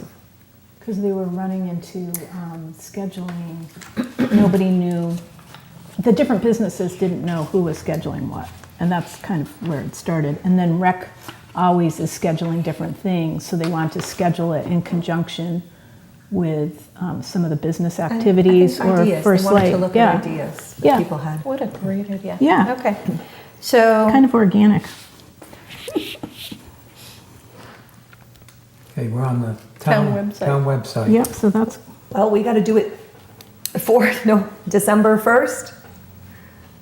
So that's us. We've interviewed. We've done 2, but we got to look at a couple more. We're going to ramp that up in October and November. that's the contract. and you've interviewed, We had What? presentations by 2 different vendors. So we were just trying to get the lay of the land, also to see what looked good, what looked different, what other people were doing, how much it would cost.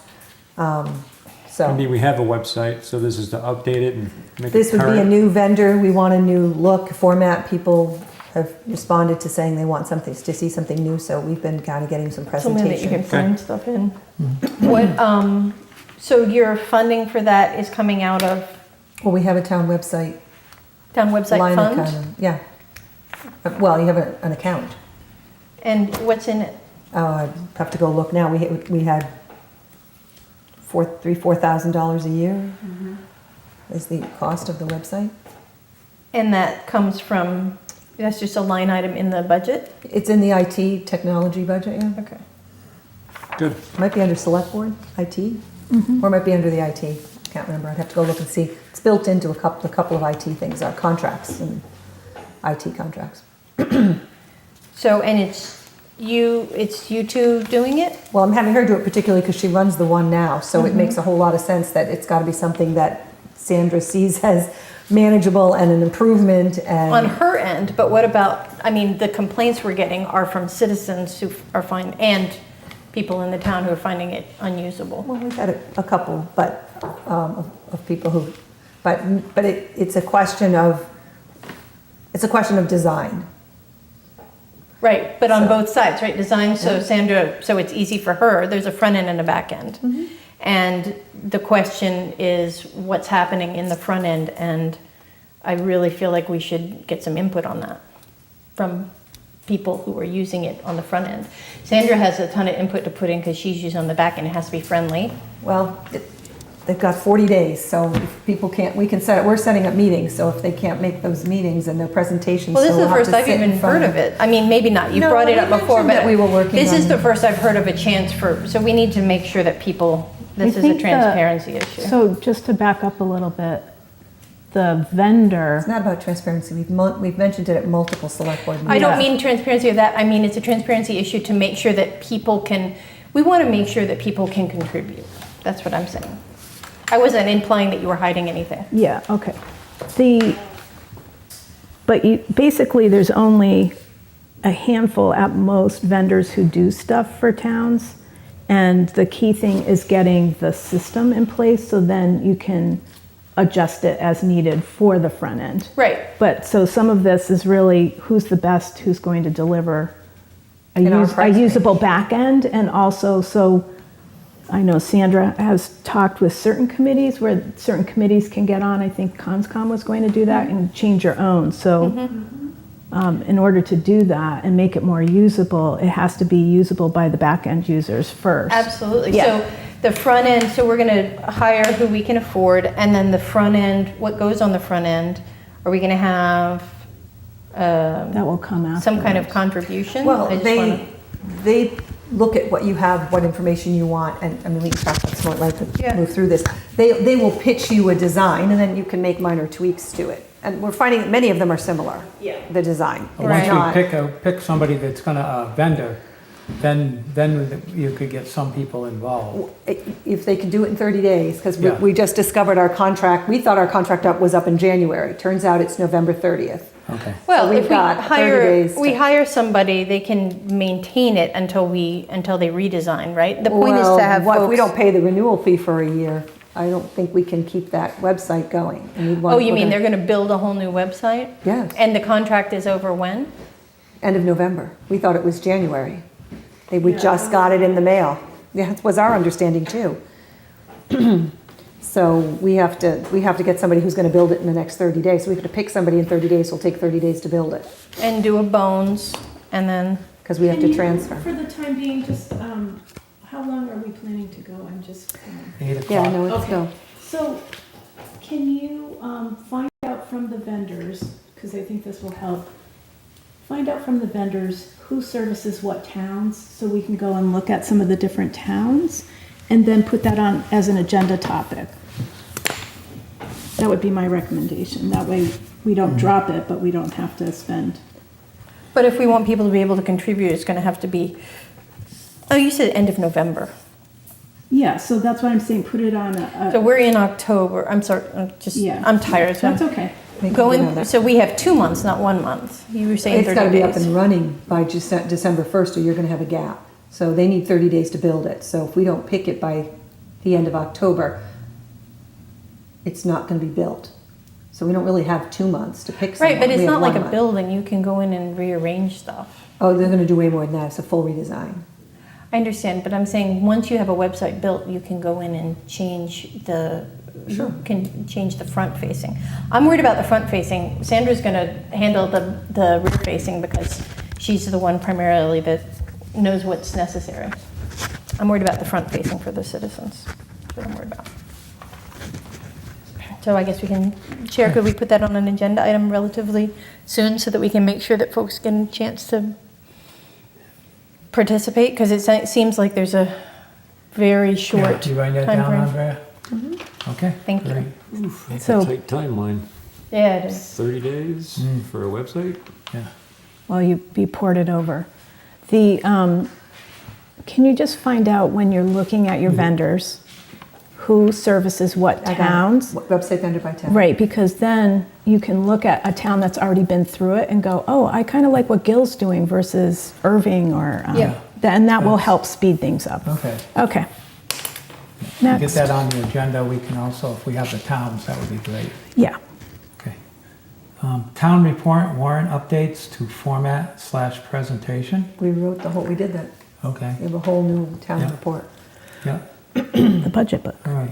Infrastructure, we're going to continue to focus on roads, highway, traffic, and wastewater. Continue to inform and move forward with upgrades.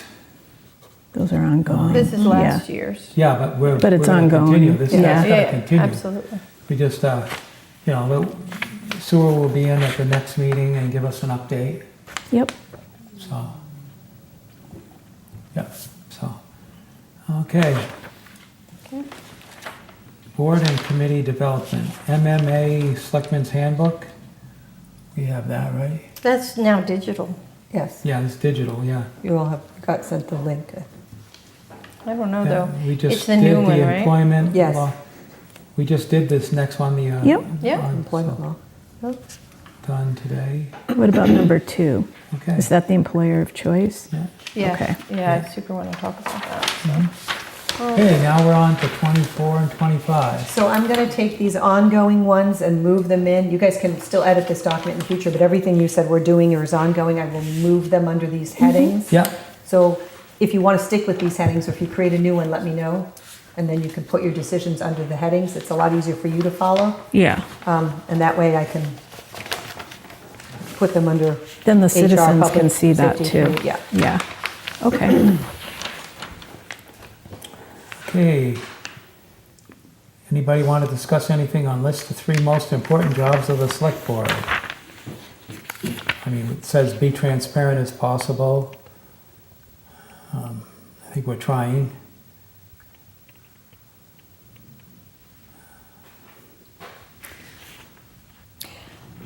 So I think transparency is just super important. And when I was doing the training, open meeting law training, it said something which I've heard other places too, which is that we need to avoid we're responsible to avoid the appearance of wrongdoing. And I have been hearing about citizens feeling like things are done without transparency. And so we need to put extra effort into being transparent. I would really like someone to finally stop using that catchphrase and give me examples of where they think town hall, in any office, is not transparent. Okay, so, Like, what would it look like, Sarah? yep. Because everybody uses the word transparency, and especially in We put Massachusetts in everything general. on the website, we put But everything out what, in the newsletter. what would it look like? we- Yeah, So okay. at the What would it look meetings, the like? agendas, we've now lost correspondence, we've lost what the SB has done, we've lost future agenda items, those are taken off. Citizens watch the meeting to get understanding of what's going on.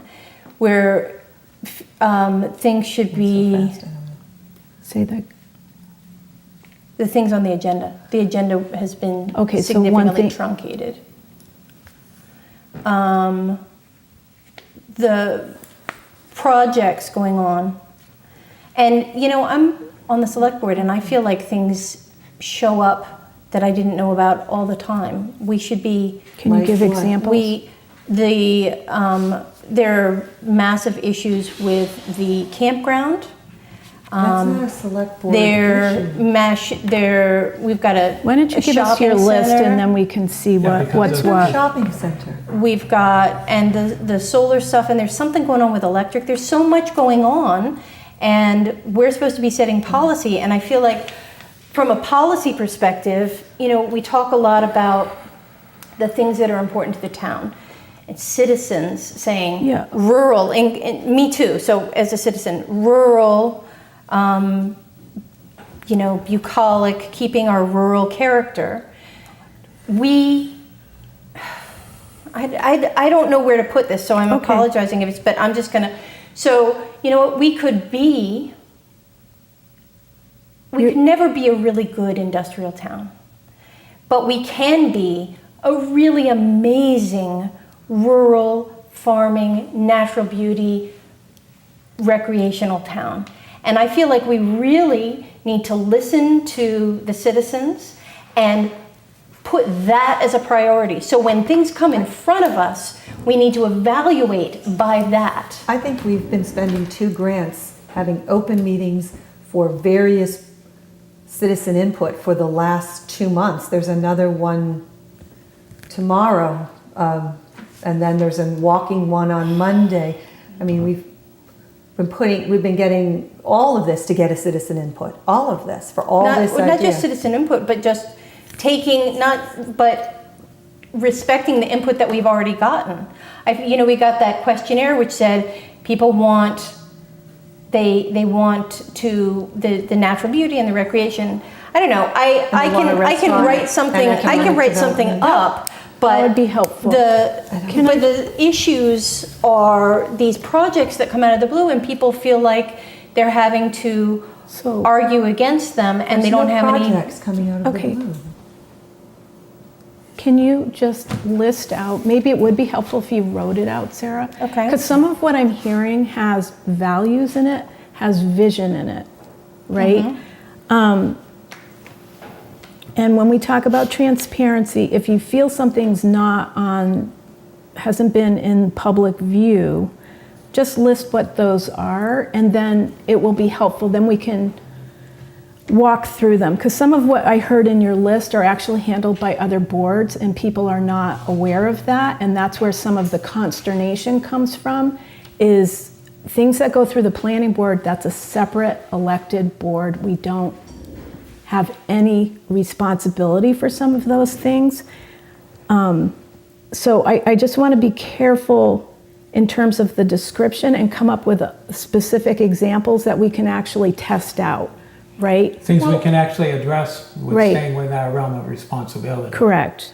Yeah. So if So you, I'm not trying to shut We're you down, supposed I'm to- just saying, we're supposed to be overseeing, and there've been some we don't oversee don't. the There have planning been board. we don't oversee some that campground. issues with, for instance, questions about people who have responsibilities in the town. I don't know how to say Would it. it be helpful if you wrote it out? No, I know Oh, what okay. to say. I'm trying to be careful of what I say. Oh, okay. Just curious. You know, who answers to who, and there's always a different answer. And I think that our select board, our job as a select board is to make sure. So for instance, I've had questions about who the building inspector answers to.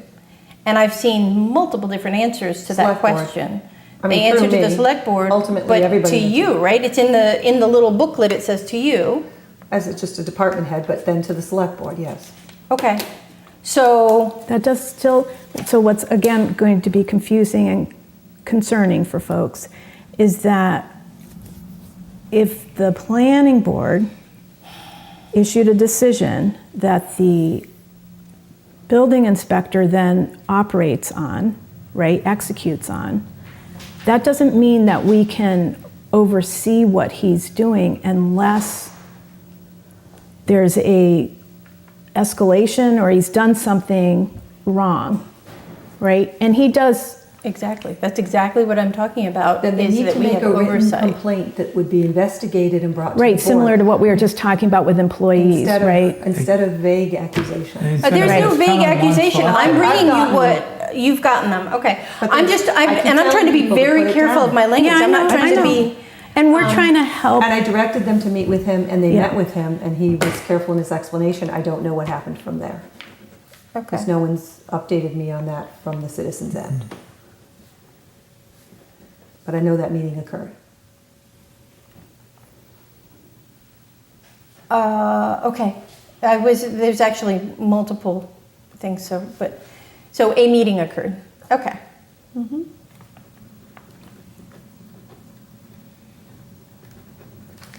Because I believe you actually start with the person in the department or the board and don't escalate to the select board till you've gone through the steps. Right, otherwise. You don't go from, Right. oh, unhappy with this select board answer. Yeah, but I mean, You I have think to it's go through the been, steps. well, first of all, it's not always been the case, that's not always the way that it's been handled in this town.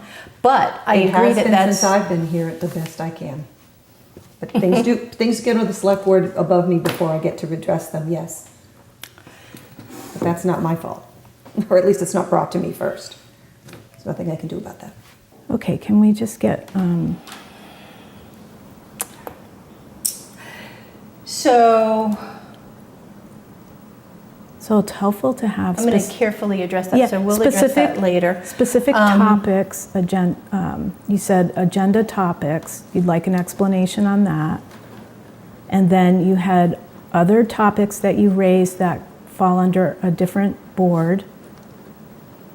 And it seems like we need to correct, I think one of my suggestions before has been how people understand how governance works and which boards have what responsibility.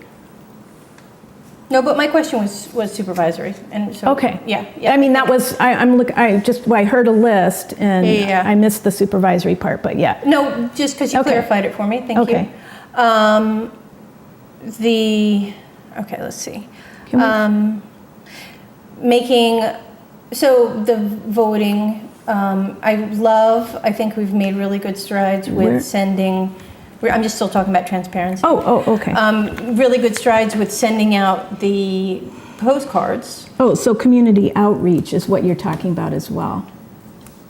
I'm just. As part of the Bernie said, do you transparency. have any part, be transparent as possible? Do you have Yeah. any comments? And that's what I'm talking Yeah. about. No, So Yeah. we did a great, so that is great, but we really, and this is, Stacy does a fabulous job for rec, so total kudos to her. This is not meant as a slight to her. Rec signs are out there more than voting in town signs, out in front of town hall. And that's just wrong. Not against rec. That's just wrong that we're not doing better. So that is something, and I've brought it up, I think I brought it up the very first day that I came on the select board, that really needs to happen. Signs out.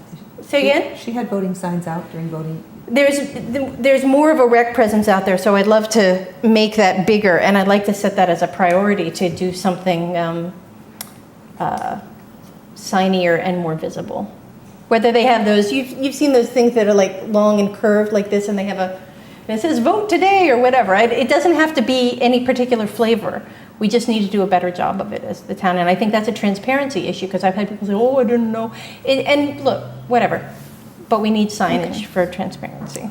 So the reason why I said community outreach is because it strikes me, if we want to get away from using a phrase that means different things to different people, depending on who you talk to, a lot of what you're talking about is community outreach and explaining things that happen and having regular vehicles, communication vehicles that explain some of those questions. So it might be like, I'm a citizen and I have a question, and it can go out in the newsletter, right? And there can be an explanation, for example. I think we need to avoid being condescending. I think notification is, I wasn't accusing you. I saw you turn and look. I wasn't. No, what I'm saying is, when we say how explanation, I think, No, answering the question. gosh, you guys are so on the defensive. I apologize No, I'm if not you on the I was defensive. not talking about you guys. What I was saying is, we as a town need to be careful about not being condescending in explaining. Like, let's notify people when things are going on. Let's make, Yeah. and we've got this website Okay. that's going to come up.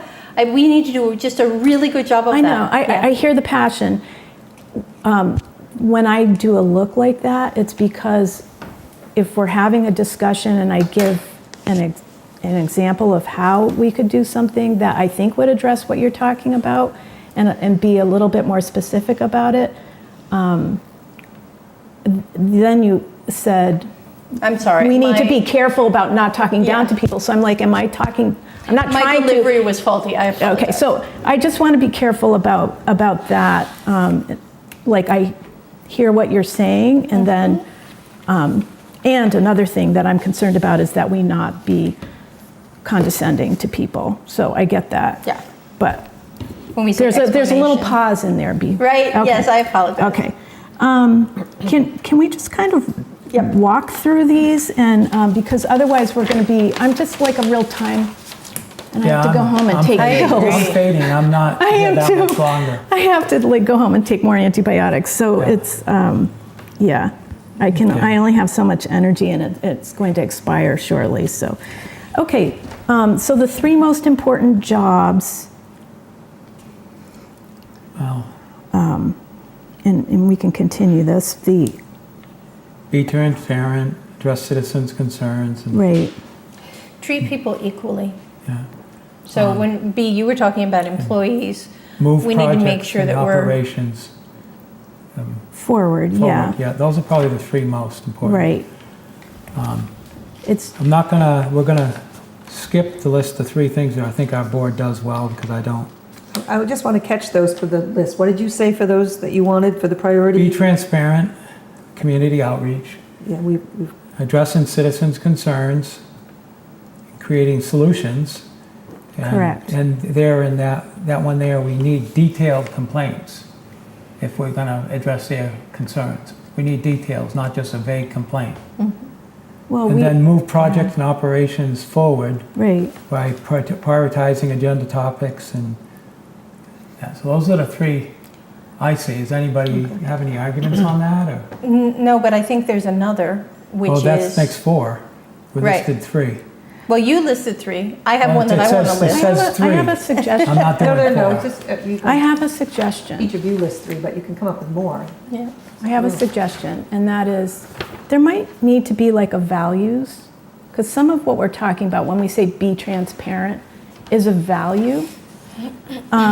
Because we actually do have jobs that our job isn't necessarily the same as a value, and if we want to kind of incorporate all of that, then values orient how you do your job, but the jobs are actually physical, specific things that you do, especially in a given year. So I just want to make sure that we're not losing the thread of certain projects need to move forward, and the chair, when we hear people's concerns, from a time basis and an effective standpoint, we need to address root issues, not each and every individual concern that comes through 5 different members.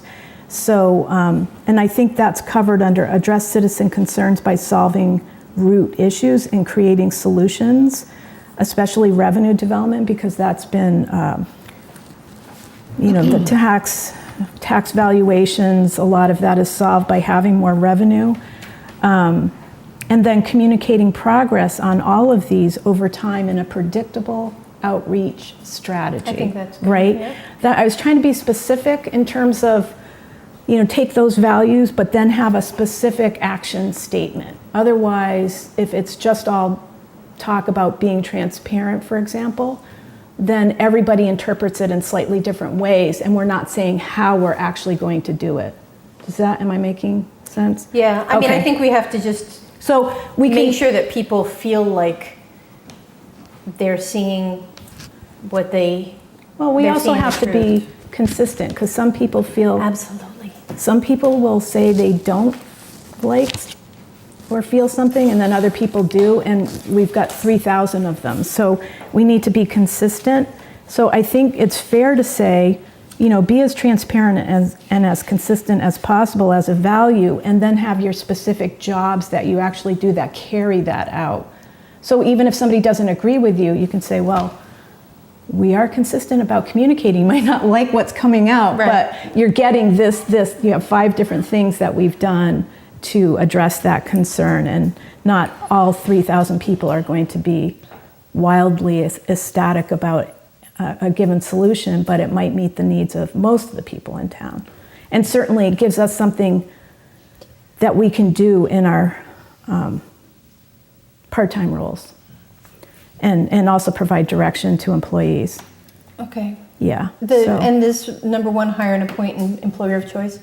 I think we've talked a lot about employer of choice, and it tends to be focused around paying good money, and I think that's true. But I think another really important thing is fairness, and making sure that we're applying the rules equally within the context of people's job description. So that's an item that I wanted to add. Well, That's a classification issue. Applying the rules equally. If Well, it the says jobs that are everybody classified. has to, I have here, if everybody has to have a drug test, if a That's a random drug requirement test of that has federal- somebody who drives That's a car. DOT federal law for highway. let's take it up a level. So let's discuss employer of choice, maybe not tonight, but Okay. employer of choice, given the 4 years that I've been on the board, initially we wanted to make sure that the salary, what we called the salary grid, was updated. And Andre ended up getting a grant so that we could do that and have a consistent pay schedule that employees and the public could see. So there's other aspects to employer of choice that we could discuss and agree on. I'd love to add because that as a otherwise it discussion ends up item. becoming like the transparency Yeah, thing. yeah. It's a value, and you want the specifics, and the specifics might change from year to year. So if you've addressed salary in a prior year, then the next year might be something else. But Chair, can we Okay. do that? Can we add employer of choice discussion on a future yeah, I think Heath agenda? had that We'll as see. a. Well, it's still under one of your goals and objectives from last year, human resources, Yeah. employer of choice. The question is work on What this goal page by are you on? last year's goals, 2023. Oh, so are we Well, I'm porting just saying, if everything you're over? doing, you keep guys all hit the same, you're hitting the same topics. So What I'm Right, trying to do right, is get the goals, the new goals or updated goals Okay. under the same topic. So that's under 5. So human So resources, page employer of choice. page 2 of 5. Continue to So work for on it. example, I put down, I'm not wedded to it, but I said define and act on quote unquote employer of choice. For example, market pressures, recruitment and retention, as I've said repeatedly about recruitment and retention, and updated salary grades and steps, otherwise known as the salary grid, and then communicate. Right. And I put academy in question mark because we've talked about that as a way of doing that. It's not the only way, but that's how we move from stating employer of choice to actually defining and acting on what that is as a group. I'm totally on board with that, Okay. and I'd like for that to not be the only things that we discuss. If we're going to talk employer of choice. Yeah. Okay. No, but the key operative phrase there is define and act on it. I put down what came to my mind, and it was really to get discussion going on making sure we have consensus on what employer of choice is. Otherwise, we're going to be confusing not only employees, but also the public. Okay. Yeah? Yep. Okay. So I think, yeah, go ahead, sorry. Go ahead. No, I was just asking Bernie. Bernie, what, sorry. Go ahead, Bernie. What? Okay. Want to make sure you were done. Yep.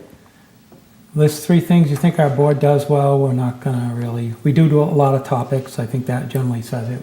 We have a lot of topics we have to cover, and we really I do try put to get it done. tremendous number of topics. Yeah.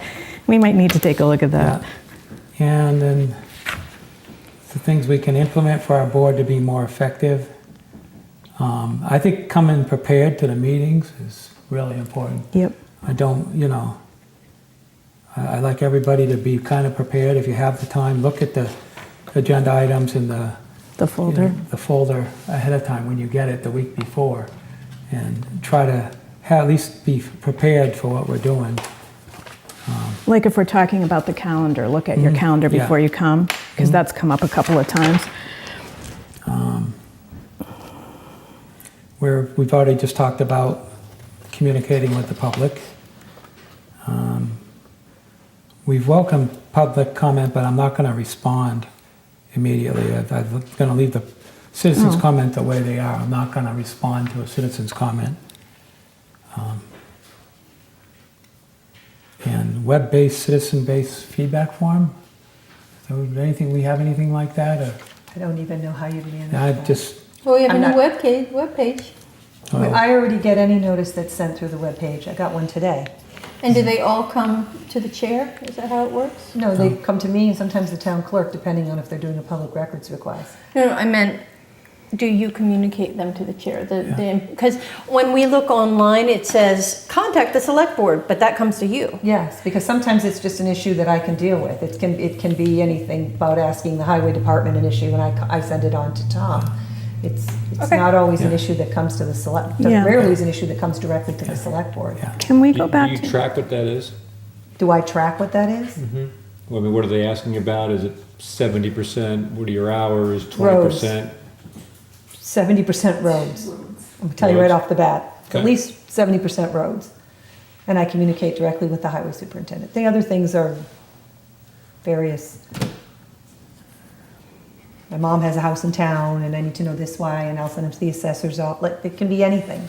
And then do you is it an automated response back to the citizen? Or No, do you I respond to them. And you say like, if it's roads, I turn this over to Tom. Right, I usually try to get a response from Tom. Like I might say, Tom, when are you gonna get to this, or is there something I can tell this person, or can I have them call you? It depends on what the issue is, what I, So you try to close that communication? I do. In fact, I spent some time on the phone today with someone from the Ridge. Okay. So it depends on I'm what just the issue asking, is. yeah. Yeah. Because I think if we do, I didn't know we were gonna do the webpage up, but if we can make that robust to the point where you can communicate with the residents at least, hey, I got an answer from Andrea about my road, and she said Tom's gonna handle it in 2 weeks, so. I get everything on there. Sometimes it's somebody from out of town, sometimes it's somebody from in town. It depends on Okay, what the communication is. sure. Sometimes it's a public records request, and I have to send it to the town clerk. It's all over the map. Maybe we could get it to populate a spreadsheet, so when That's a it, different conversation, but yeah, something. You know to be what I able mean? to track inquiries, but Yeah. it sounds like it's, at least the communication's taking place, so that's Yeah. good. All right. Can we go back to the small businesses? Go ahead. I didn't think we started on that one, but sure. yeah, Didn't really we just- haven't gotten there. Kind of skipped over it. Yeah. Yeah. So this was suggested by a couple of small businesses to me who come before the board for events. When they come before the board for events, also use the appointment time as an opportunity to support their businesses, find out what they need and how to help. Oftentimes we're kind of in a have you had any noise complaints, and what is the particular event? And I think there's an opportunity there to learn more about the commonalities of the small businesses, because they're important to the town. And I think if our only conversation with them in public is about the specifics of an event that are normally handled quite well, I'd really like to know more about their role in town and what their pressures are and how we can help. Yeah, I'm going to leave it at that. I just wanted to make sure that was said out loud, because I don't think we have enough focus on, as a select board, on talking about small businesses. I have a specific one. I would like to see all department heads and select board members indemnified. Because people shouldn't be paying for their own legal fees. And I think that in the past, some department heads have. I think Talking about the one police- specific incident, and I'd be happy to discuss that with you. I know exactly what you're talking about. But I'm talking about me too. You have public official liability as long as you don't do something that's illegal. Oh, okay.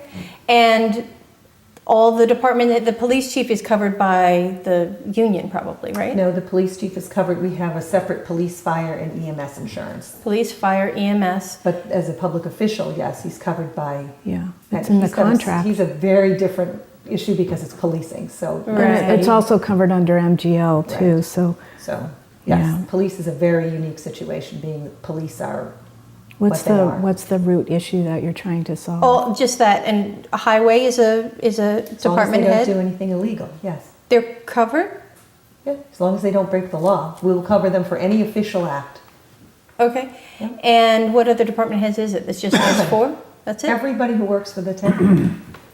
We have insurance. for Well, their it's official- interesting because that's not the information that I I'd be had heard. happy in to, our I know script. exactly the situation, I'd be happy to discuss with you. Okay, we can discuss it. But I wasn't intending that. I was just making sure that we No, were we do. all We carry covered. insurance with public official liability and everybody who's a public official, which is all Excellent. employees. Okay.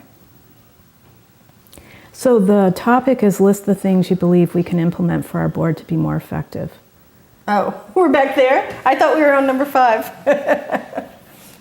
Well, those all lead to number 5, but I think this addresses some of what you said, Sarah. I was trying to be specific. So I said, like last year, identify specific actions to communicate with the public. So for example, we've had the budget book, town meeting reminders now go out, and I'm wondering if this would be a budget thing that we need to look at during FY25. Yeah. I wonder if we Budget. need, right, if we need to mail the newsletter out. I looked at the one that Leslie sent out. It was chock full of great info. And It should absolutely be mailed It's out. thousands of dollars. right, but it costs money, so we need to take a look at that. But we're heading into the budget year, so that's why I wanted to capture it for you guys. And then I would also ask the FinCom to take the lead on info sessions or to have a more active role, because they have a specific role for the town meeting members. We're the executive branch, and they actually represent the legislative body. And I think it would be helpful for, as we go through the budget process, because most of the questions that I hear at the annual meeting and that are coming up in citizen concerns are actually addressed during the budget process with the, especially for those who like to dive into the spreadsheets, are addressed when the departments are presenting to the finance committee. And I mean, David knows, because he was on the finance committee, and I've gone to almost all of the finance committees, and there's no one ever there. They're broadcast, but that's actually where some of that detail that people are talking about with the budgets is actually being discussed and reviewed. So I think that would be part of communicating with the public, is helping bring out the role of the finance committee and what's actually being discussed. And but like even more than that, and I'm not asking for this, but I'm just You're riffing adding off of on what you to, said. are you adding on to? I'm riffing. Okay, good. Which is,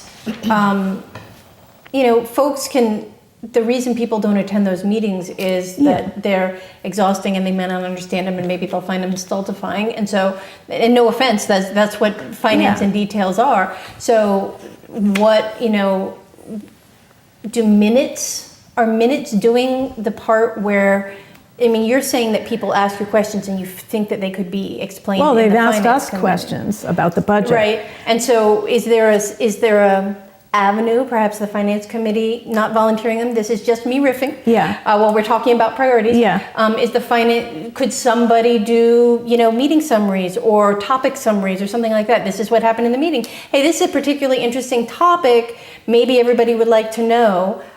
I know that's extra work, so I'm just saying that. Actually, I think, and the reason why I had it next to the mail the newsletter out is because, let's say it's a big year for EMS or the police or the fire department. Let's say the fire department, because I know in their capital plan they have a new truck coming at some point. I don't know if it's this year. But some of those could be in the newsletter and say, we'll be going before the finance committee on such and such a date, if that really is what your concern is about. Well, I mean, I think we could certainly add Yeah. to the finance committee. I've changed the way they have their meetings. It's now by topics, like, for example, human sort of resources, library, rec, Oh, all good. come the same night. Okay. Public safety comes So the there same could night. be We a can s- certainly do those ahead of time in the newsletter so Right. people would know 'Cause usually I what find- topic. yeah. They don't have to attend every meeting. I mean, we post the agenda anyway, but we could be more proactive in putting it in the newsletter. Well, for the 70% So of if people you're interested- who inquire about roads and stuff, they might want to sit in on the highway discussion. Right. Yeah. They don't Yeah. have to go to every. Well, and the agendas You know what are I mean? posted, So- but, we'll certainly, Yeah, they might not want to sit in on other departments, but maybe they want to sit in But the on. finance committee, they lean on, they look to, can't think of the word, I'm sorry, I'm so tired. The town moderator. That's the person that. At the town meeting, Just but a during town the meeting. Well, he's the year, person that during appoints the, them too, correct. right? So he picks who's on the committee, and does he attend? and we have 2 vacancies. Does he attend the finance committee meetings? Is he It has responsible? nothing to do with the content. So he has nothing to do with the content. He appoints. So, and you just said that you changed the way they hold their meeting. No, we used to just put out a thing that said, sign up for your budget time. And they used to all try to sign up. I'm like, last year I just said, okay, this is the night we're gonna do, Part of the calendar. Recreation, Human Resources, Senior Center, and it was all together. And then I said, here's the nights that, if you look at the draft one I sent you, that it is on there. And it says, this is the night it's already been assigned. This is the night we're gonna do public safety. This is the night we're gonna do, and I assign them by topic so Let that them go they. in the newsletter. Sure. Yep, Yep, it's a good idea. okay, so, I also would just like to say, and it's new, so I can understand why people haven't thought about it, the new budget annual report, we Yeah, did a there's a ton. spotlight on EMS, we did a spotlight on, so next year I want to do a spotlight on the CPC. So if they get that and it's available online, they don't have to pick up a hard copy, and we're getting it out now a month before, we work it now to try and get it out a month before town meeting. There's whole sections in that book on these individual pieces, because we now want to explore them more and give people more information on just what you're saying.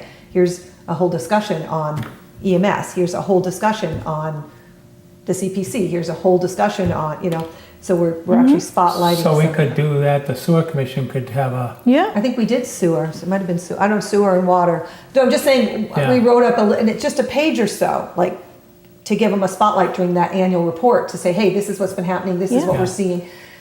yeah, with everything that's going on That's in in some of the- these departments, that's in the especially the annual sewer, report. yeah. well, the budget book had the enterprise, spotlight on the funds. enterprise So it was fund. sewer and EMS last Right. year. Yeah, but a direct thing with the sewer. Explaining what an enterprise fund was. There's a lot of questions about what's going on. Right, So, and yeah. it was not meant to be, oh, you have to read Yeah. 50,000 pages in a Right. report. It was like, here's a page, here's what an enterprise fund is, here's the 2 enterprise funds we have, here's kind of a, Just like a Hey, what's been going on. newsletter. Yeah. Yes. Yeah, okay. And did the that. money on that's already been spent. So now you've got the template, and you can every year go in Yep. and just change stuff yeah, around. we've already had that meeting, they've already turned over the template, Good. and we're Okay. Yeah. gonna make some changes, but we're gonna. And then do you put out to departments to say, hey, do you want to have a In spotlight? committees, yeah. Well, no, it's just the first year we did it, and we chose those 2, but I mean, I'd like to do, like, we couldn't get everything in, like, we haven't done the CPC at all. Right. So I'd like to get the Community Preservation Committee in there, because so people understand what that is. Every year they go to town meeting about CPC projects. Maybe they're going, oh, I don't even know what that is, and why is it on my tax bill?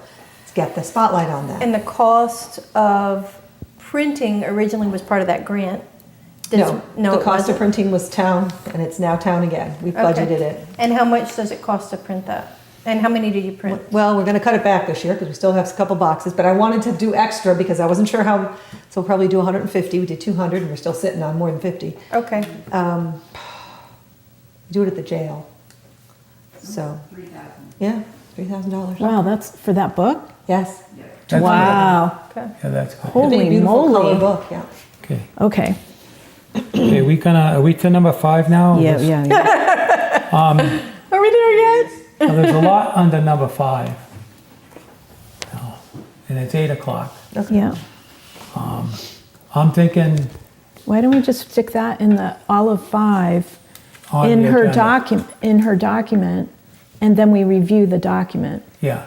Yeah. Just put them all on document. Because these, I just looked through I'd these like and to these review these, but yeah. I don't want to spend an hour discussing right them. now Yeah. discussing them. Because I'm fine with.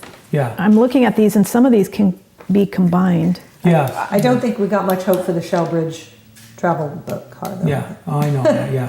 Something think I'd really like, SDOT is not gonna- one of the things that I'm most interested to support, that the board supports, sorry, the words, electronic voting. Really interested in that, so. If the Shell Bridge won't go, that I'd like, I'd like also things that we can consider to discuss, and that's one of the things that I'd like to discuss. If we're gonna discuss electronic voting, we're gonna need detailed cost analysis and everything Okay. on that. before we Basic can proposal. I discuss think it. the Because that- moderator, when he came, said he was doing something about it, I thought. No. No. There's a lot of law, a lot of discussion, I know they did it in Orange at one point during COVID, and it was very expensive. but they have representative town meeting. Yeah, It's So a it's not every different. member that shows up. They know exactly how many people, who they are by name, yeah, and they can assign, because representative town meeting is defined. right. But you don't ever buy it, you just rent it and somebody else does Yeah. all the You have to hire the person, you have to utility have the and. software. Yeah, yeah, It's yeah. very expensive. You have to Okay, certify so everybody. Andrea will just put this in, and then we'll discuss it at a future Yeah, date. we'll review it, and then, I may move this around, like where you were talking, to try and fit them under community outreach, Yeah. HR. You can move that later, but Okay. Yeah. I'll fit them the way you were talking about them. Okay. yeah. All righty, So it all may look different than number 5, but right. I guess that's it. Motion to adjourn? Second. All those in favor? Aye. Aye. Aye. Thank you, Bernie.